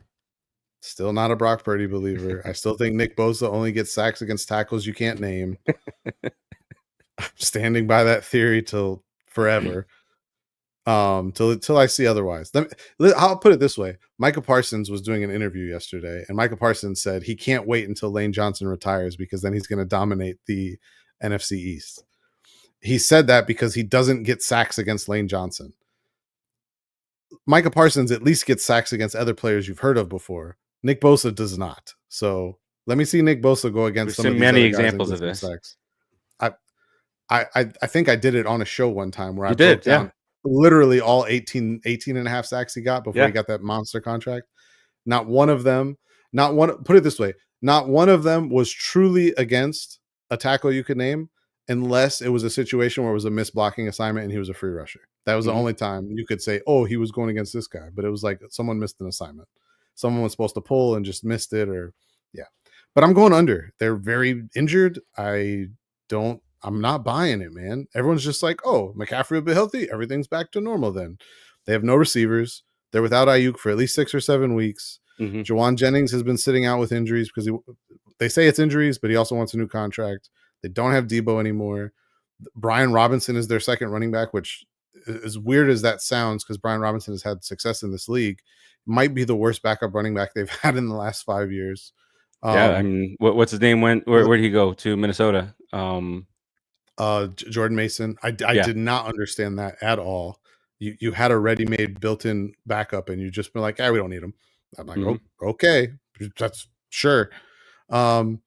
We saw what this team looks like when Trent Williams gets injured. Trent Williams, while an easy first ballot Hall of Famer, in my opinion, and one of the better tackles we've seen play football in the last 20 some odd years, we know if he gets hurt, then just close up shop because the offense is going to struggle. So I just think that they need a lot of things to go their way, and it's very possible that happens. I'm just not betting on it. I'll take the under. I would go with the under too. Too many question marks. You know, McCaffrey's back, but he's always had this injury history, and he's not getting any younger. Like you said, the backup running back situation is not as good. He's had, I mean, Brian Robinson, like you said, he's had success. You know, he's a viable backup running back in fantasy on in bye weeks and whatnot. Flex option and some depending on what's going on. But again, I'm just slightly under. Raul agrees, slightly under for the 49ers. We'll stay in that division. Seattle. The Seahawks, 7.5 was their over-under last year. 10 was their actual. This year it's 8.5. Sam Darnold, newest Seattle resident. Wait, did you say 8.5? I had 9.5 on theirs. Is it maybe a change? I got it a little bit earlier today. Let me go back. We'll vet it. We'll vet it. If I can. I think I got them at like 4 o'clock-ish or so. NFL regular season wins. Seattle 8.5. You are correct. Stand corrected. Vindication. 8.5. Let me just change that. That may change my answer though. No, it doesn't. I'm sticking with what I had. Is this me to start? Sure. Yeah, because I started with San Fran. This is a tough one. I think that number is pretty spot on. You got rid of Geno, you brought in Sam Darnold, but Sam Darnold is not in that same situation with Minnesota. I don't know which way that's going to go. I'm going to go slightly under here. I'm sticking with what I had when I thought it was 9.5, even with one less win. I'm going under as well. I think the defense might be really good, but I really worry about the offense. The offensive line is still kind of shaky, and even though many people around the world, including in this group, may not agree with this, I think Sam Darnold from Geno Smith is a clear downgrade. Oof. It's trouble. Either situation's trouble. Speaking of troublesome quarterback situation, the Bucks last year 7.5. Whoa! What happened? For Mello, I'm standing up for Mello on this one. Don't make fun of the bread man. I'm kidding. I kid. Bucks last year 7.5 was their over under. 10 was their actual. This year 9.5 is their over under. I'm going over. I think they're going to be pretty good. I don't at 10. I don't know 10 wins. I don't know why they re-signed Chris Godwin, because I think Emeka Egbuka is actually really good. Yeah. But yeah, well, the rich get richer. He's got weapons out the ass now. Ton of weapons. 10 wins. Over. Yeah. I'm not gonna like it, but I'll give credit where it's due. I'm not like other people. Baker has been baking. How about that? He's been baking. He's looked really good. Baker had his moments last year where he didn't look great. Those moments were. Well, you got to watch the game. You don't look at the stats where he pads stuff on later on. How dare you? There was some definite stat padding there with him. Look at some of his. I know you don't believe in QBR. Look at some of his stats. I don't like QBR at all. We both said over here. Raul said over. Yeah. Tennessee, the Titans. Last year 6.5. Their actual was 3. Timmy was the only one that went over, and he did not. He was not affected there. This year it's 5.5.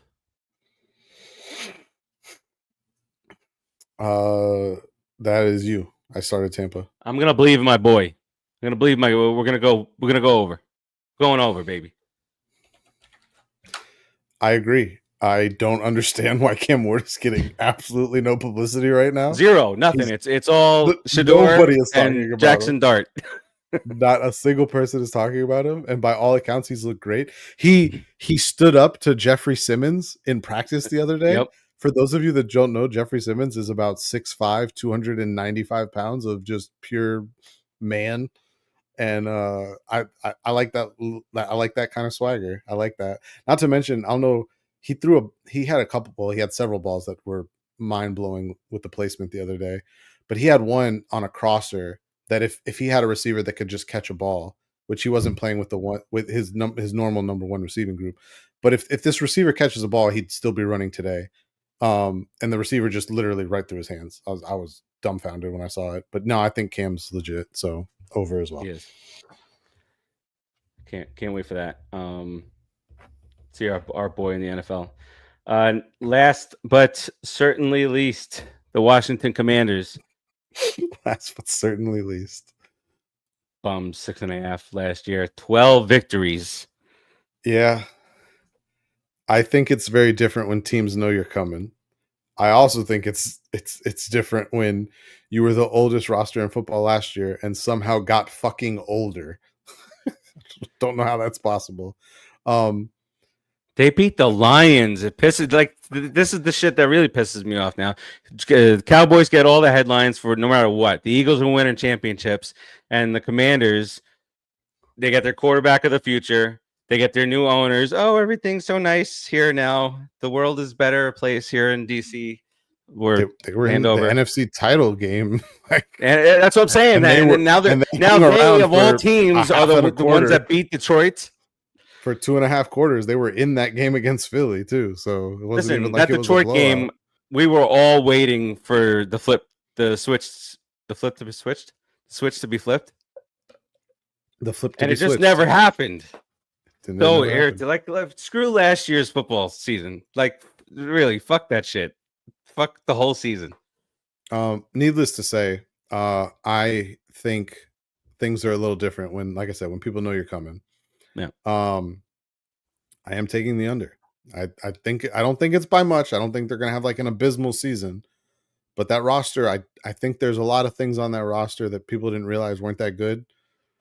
And now your wide receiver situation is up in the air. What's happening there? Not only up in the air, but like if Terry's not playing, you're relying on Debo to be your one, and Debo doesn't play full seasons. He doesn't. He doesn't play full seasons. It's not a thing. You know, I hope he does. I love watching the man play football. He's phenomenal.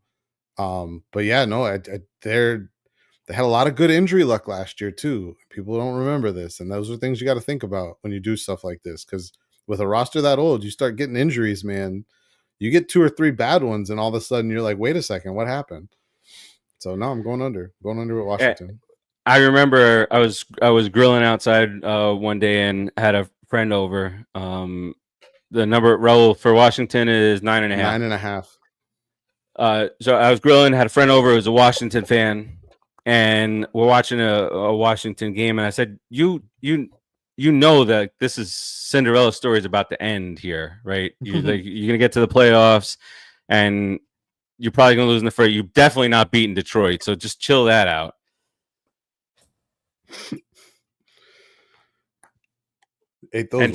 So now you're in the situation for me. I'm a Giants fan. I don't want to. Do I be a complete hater? Like I don't. There's no way they're winning 12 games again this year. Like you said, the world sees what's out there. They're old.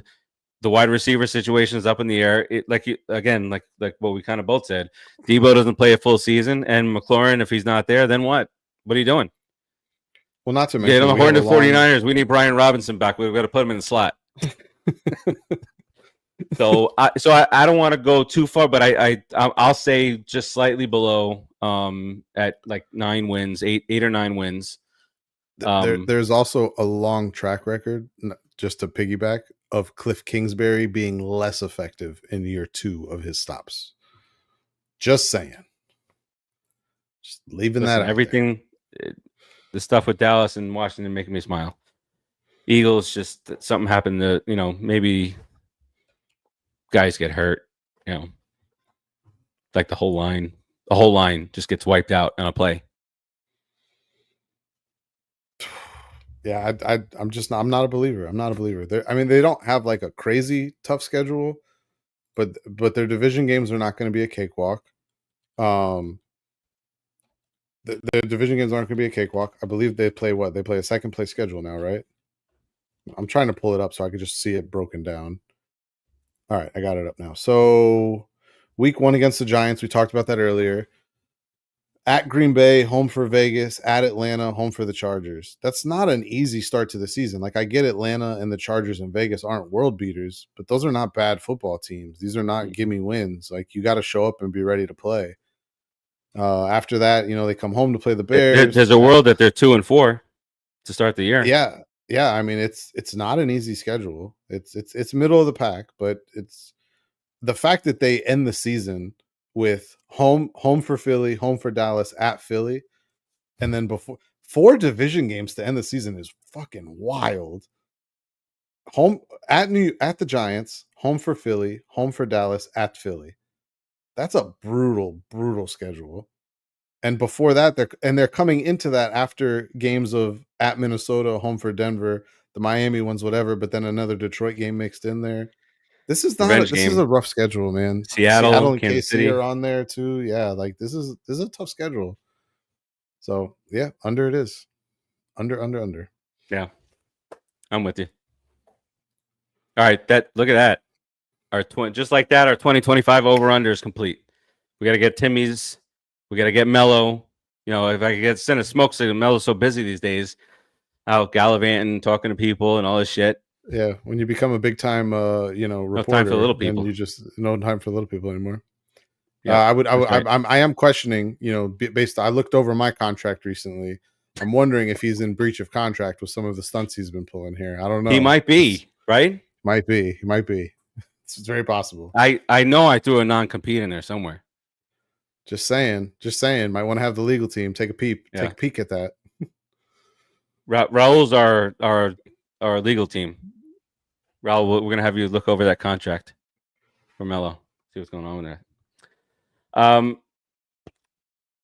right, so that's it. That's all we're gonna cover for this week. Next week, we're gonna get into we're gonna do quarterback rankings next week. Quarterback rankings, yes, sir. Oh yeah, that's where some shit gets interesting, for sure. It's a little bit less interesting with some of the because Mello has his favorite like 6 quarterbacks that he'll defend until I just know Baker's going to be number 4. So as long as I know that going into it, I know what I'm up against. Hey, who did we have at number 2 last year? Was it last year? CJ Stroud? Was it CJ? Was it? Yeah, it was. Jeez, did we have him at number? Oh, let me see if I can find this. You and I both had him. We had him high. I remember that. QB. Where is it? I have it. I found it. Yeah, I had him at number 2. You had him at number 2. When did we do it though? I can't find the list. 20. It was last year. 2024. Oh no, I found it. No, that's not it. What the fuck is this? Oh no, this is it. Sorry, it is the right. I was doing some other stuff on that same sheet. That's why it looks funny. Oh, let me move this over. We're driven by spreadsheets on this show. There's a lot of them. So yeah, I had Mahomes 1, Stroud 2. Timmy had Mahomes 1, Burrow 2. You had Mahomes 1, Stroud 2, and Mello had Mahomes 1, Lamar 2, Josh Allen 3. None of us were right because none of us had Josh Allen 1, so it doesn't matter. That's right. I had him at 3. Where'd you had him at 5? I had him at 5. Jesus, what was I thinking? So did Tim. No, I had him at 5 also. Jesus, you were right. Someone was peeking at my paper. Well, I had Lamar. We had Lamar and Joe Burrow flip flopped. Yeah. And look at Jalen Hurts. I had it number 13. I had him. I had him the highest. That's it. Oh no, Melo had him at 5. Melo having Jalen Hurts at 5 is pretty hilarious. I'm just looking. God, I had 2 at 10. What the fuck was I thinking? Anthony Richardson. We all had it number 22. Daniel That's right. Jones. The designated number 22 quarterback, Anthony Richardson. Tim had Daniel Jones at number 19 last year. So he has him starting over Richardson. Makes sense there. But hey, he was a visionary. I had him at number 27, Daniel Jones. God, I had Baker at 23. That hurts. I was the lowest on Baker. Where he belongs. That's where he belongs. Not after last season. Interesting list. Our excuse me. Our consensus list was Mahomes 1, Lamar 2, Burrow 3, Allen 4. So we got 1 of 3, right? Well, no, Burrow was phenomenal last year. Burrow was great. Yeah, we got 43. We got 2. We got 2 of 3, right?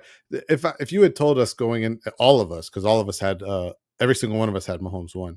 If you had told the 4 of us going into last season that all 4 of us would have the same pick wrong in our top 3, well, it would have gave it away. But yeah, I don't think any of us would have predicted that Mahomes would have been the one that would not have finished top 3. Probably not what we had.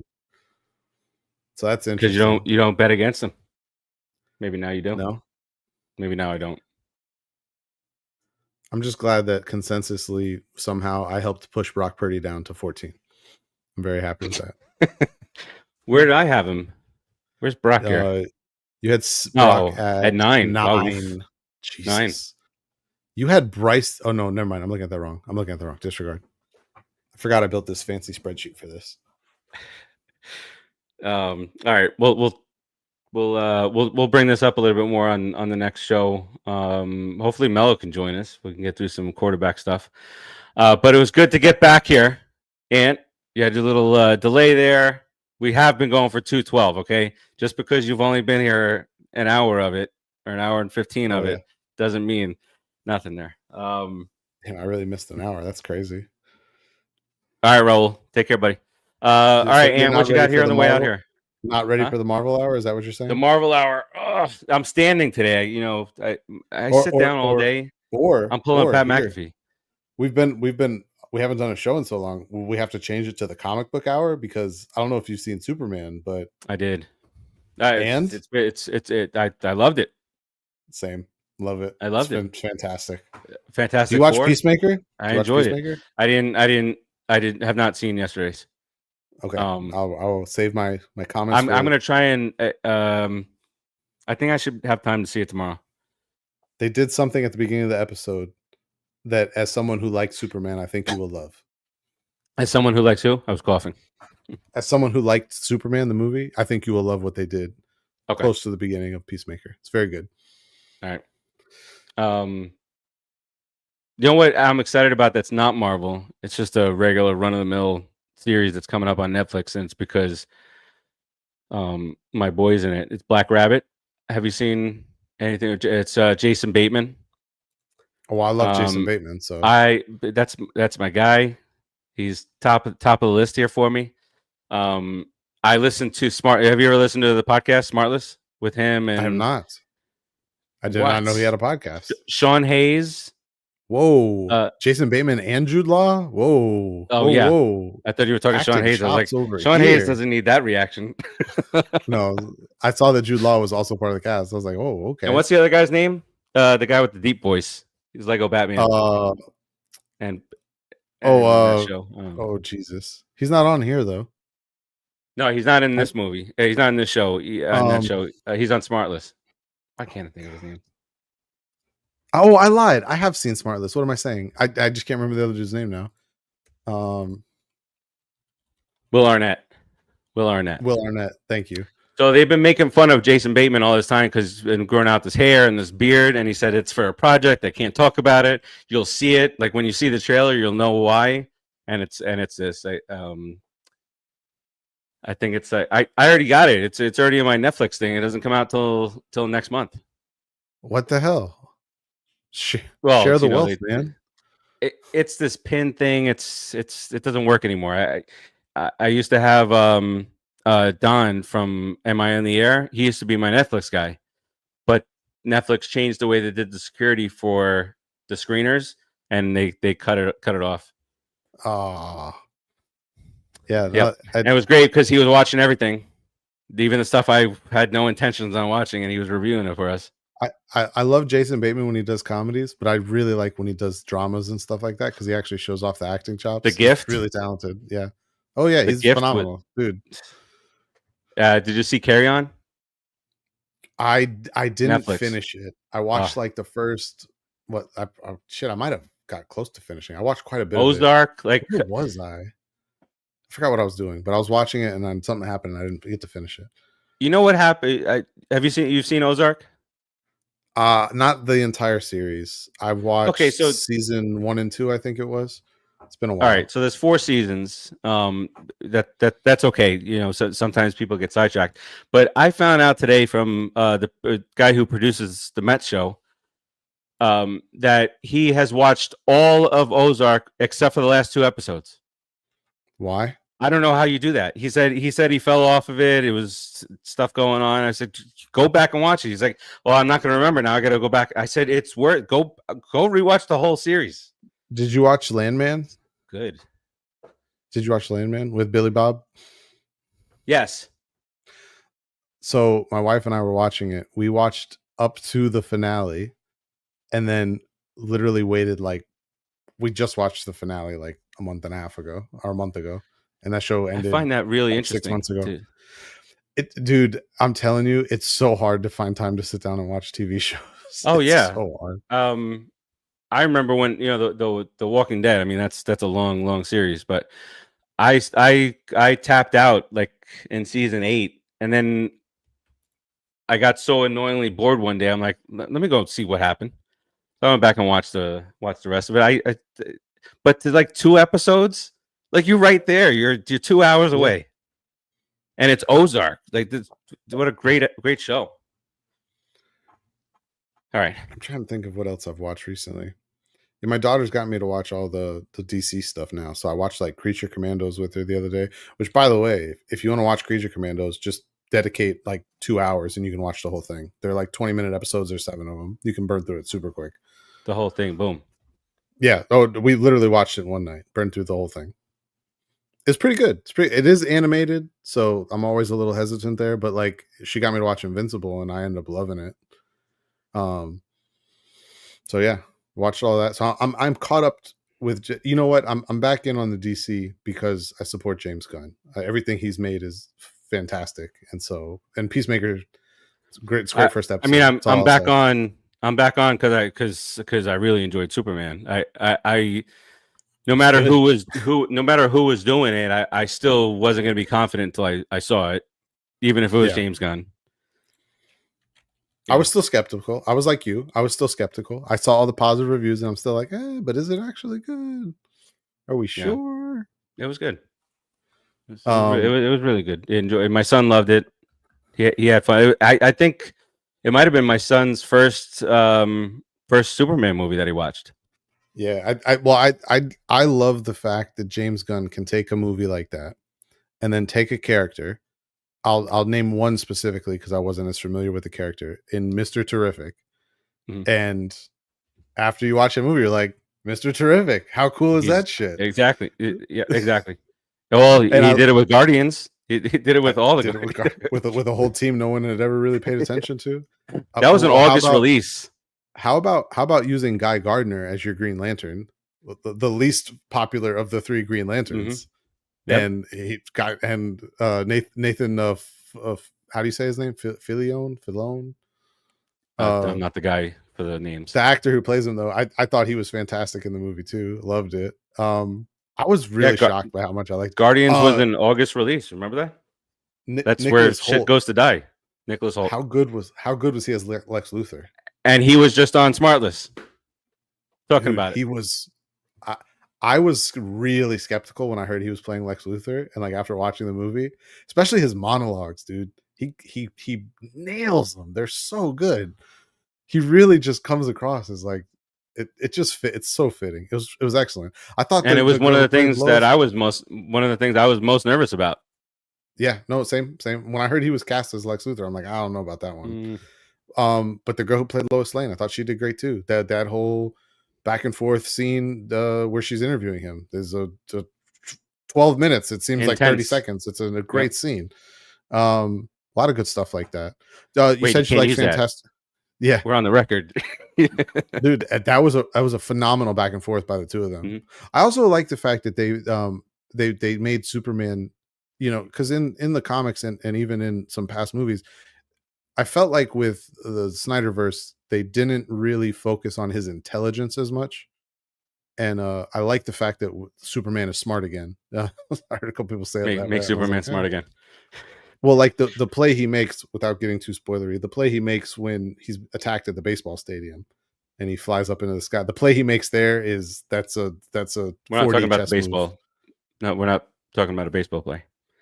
And No, hello, we get crypto. How great was that? Phenomenal. Loved it. Loved the one ear that perks up. I love it. Yeah, He was great. Like it breaks every bone in your body when he just goes to greet you. It was good. I Beat the shit out of pleasantly Superman. You said you liked Fantastic Four. Mm-hmm. Did you like it better than Superman? It's This was a hot topic in my house. we had this conversation. Didn't we talk about this in the chat? That's a tough. It's very different. It's a tough thing, yeah, because the other Fantastic Four was so crappy that in this Marvel universe, fast forward from years ago, you felt like they were going to make up for it. And they more than did it for me. And then the Superman thing, you think about that in a different way, because a lot of the Superman movies have been like split right down the middle. Yeah, the fanboys will say, "Oh, it was terrible, it sucked," and everything, but some people kind of bring it back in. So it's not all negatives. The way that Fantastic Four was just complete dog shit. Yeah. So I said all that to say it's tough to say if I liked Fantastic Four more, or if I just or if it's just a bigger leap from where that came from. I could see that, because Man of Steel, for instance, was a really good movie. And then obviously, if we want to go back to the Christopher Reeve Superman movies, some of those are fantastic. I mean, really, really good. So I agree with what you're saying. It was the first time we got a Fantastic Four movie, and you're like, yeah, that's how Fantastic Four is supposed to be. I would agree with that. I thought that the shining stars of that, though, were Vanessa Kirby and Julia Garner. I thought they were fantastic. Vanessa Kirby especially. Like that was like what's the meme? I was unfamiliar with your game. Like she was really good in that movie. I was very impressed. I love Julia Garner. And Julia Garner was fantastic too. The way she portrayed the character of her Silver Surfer was really good. I enjoyed it. As of right now, and I think this is partially because we bought Superman on digital when it came out, so I've watched it probably 10 times already. I would lean Superman right now, but I want to watch Fantastic Four a few more times before I commit to that. But my bold take of all of this is I think I might have liked Thunderbolts better than both of them. I know people are not going to like that. That's a big take. I loved Thunderbolts. It's been a really good superhero movie year. It sucks because they're wins not for all of us.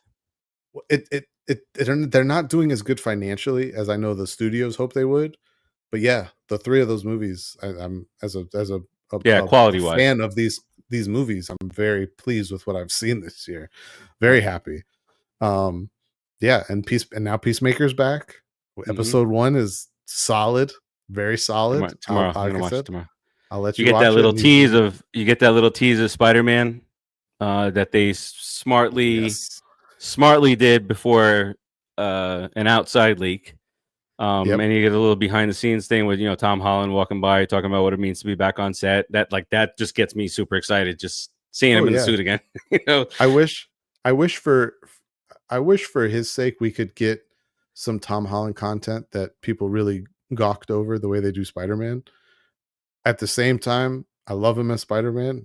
I don't know that I would say he's my favorite Spider-Man, but he's so good in the role. I think he just portrays it perfectly. Supernatural. Used to have this conversation with Raf talking about Batman, and it's like Christian Bale was a phenomenal Bruce Wayne. Not as sure about the Batman side of it. Bruce Wayne, though, he was great. Val Kilmer, great Bruce Wayne. Great Bruce Wayne.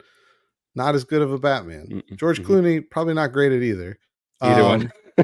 Michael Keaton, slightly better as Bruce Wayne. Michael Keaton, we got the full experience. Michael Keaton was the full experience. You had the great Bruce Wayne and the great Batman in one person. And I think Michael Keaton's the only one that's pulled that off. I liked Affleck's Batman. I did not like his Bruce Wayne. But yeah, that's how I feel about Spider-Man. I feel like with Tom, I get the best of both worlds. And I'm not trying to say anything negative about Tobey Maguire or Andrew Garfield, who I did like as Spider-Man, but which is an unpopular opinion. Because a lot of people did not like Andrew Garfield. Anyone who watches those movies and blames him for them not being successful, I think is stupid.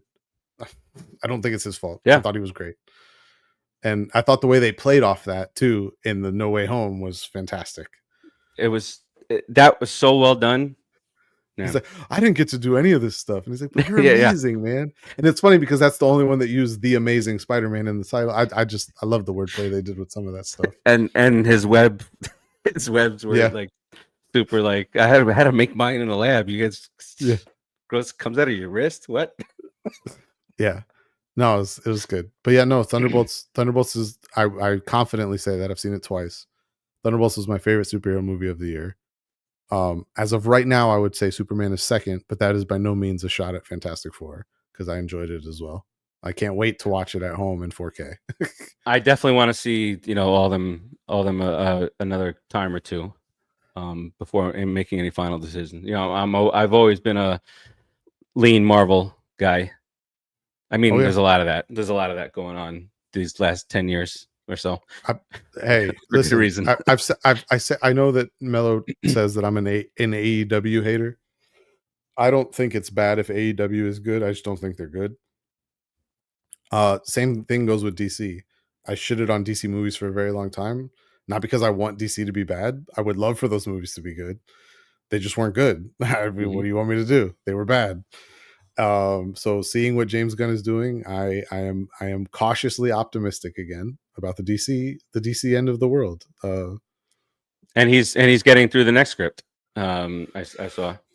Well, they finished. I think they finished filming Supergirl already, which comes out next year, and they have the Lanterns show coming out next year, where we will get to meet the other two Green Lanterns along with the one we've already met.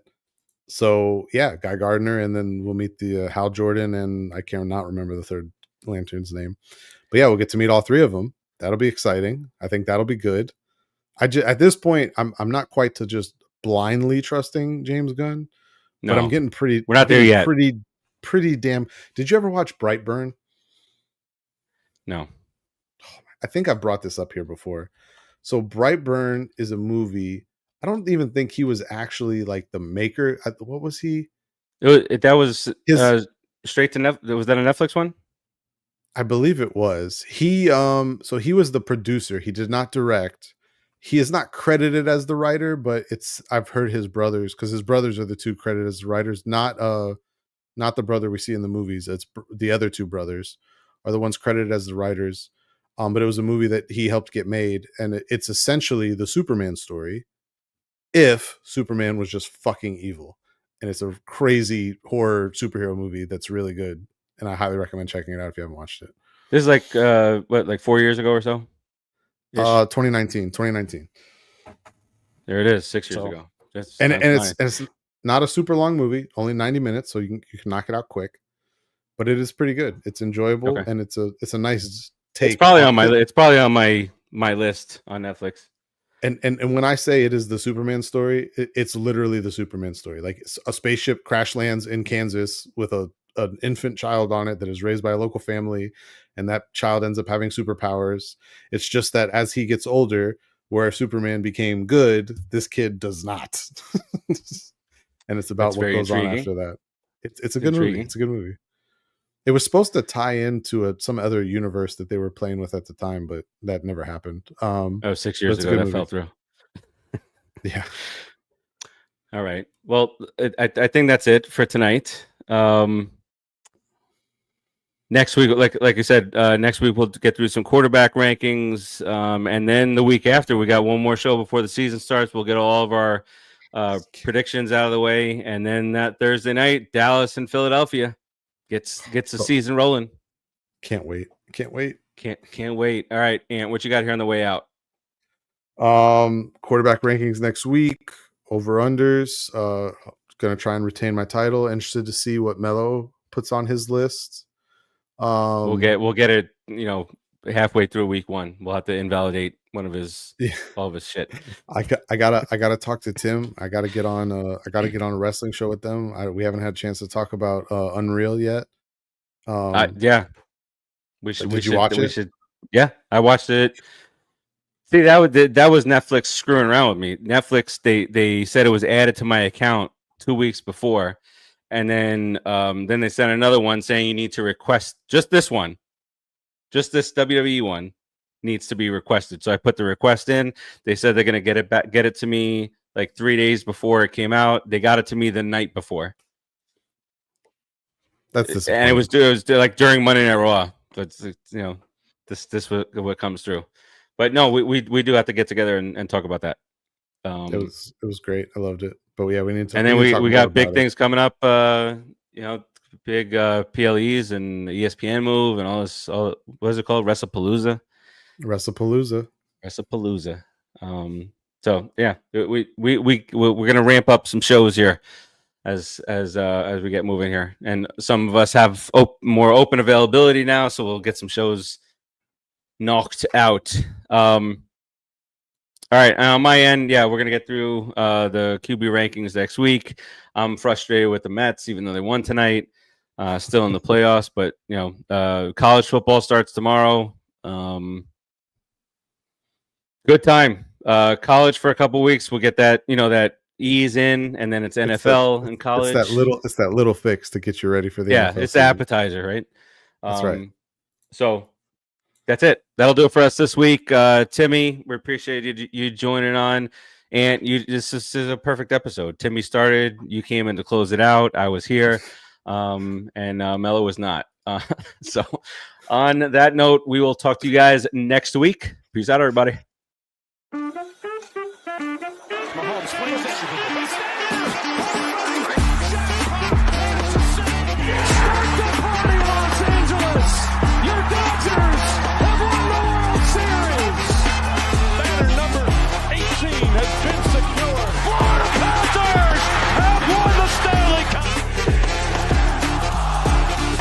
Acknowledge me!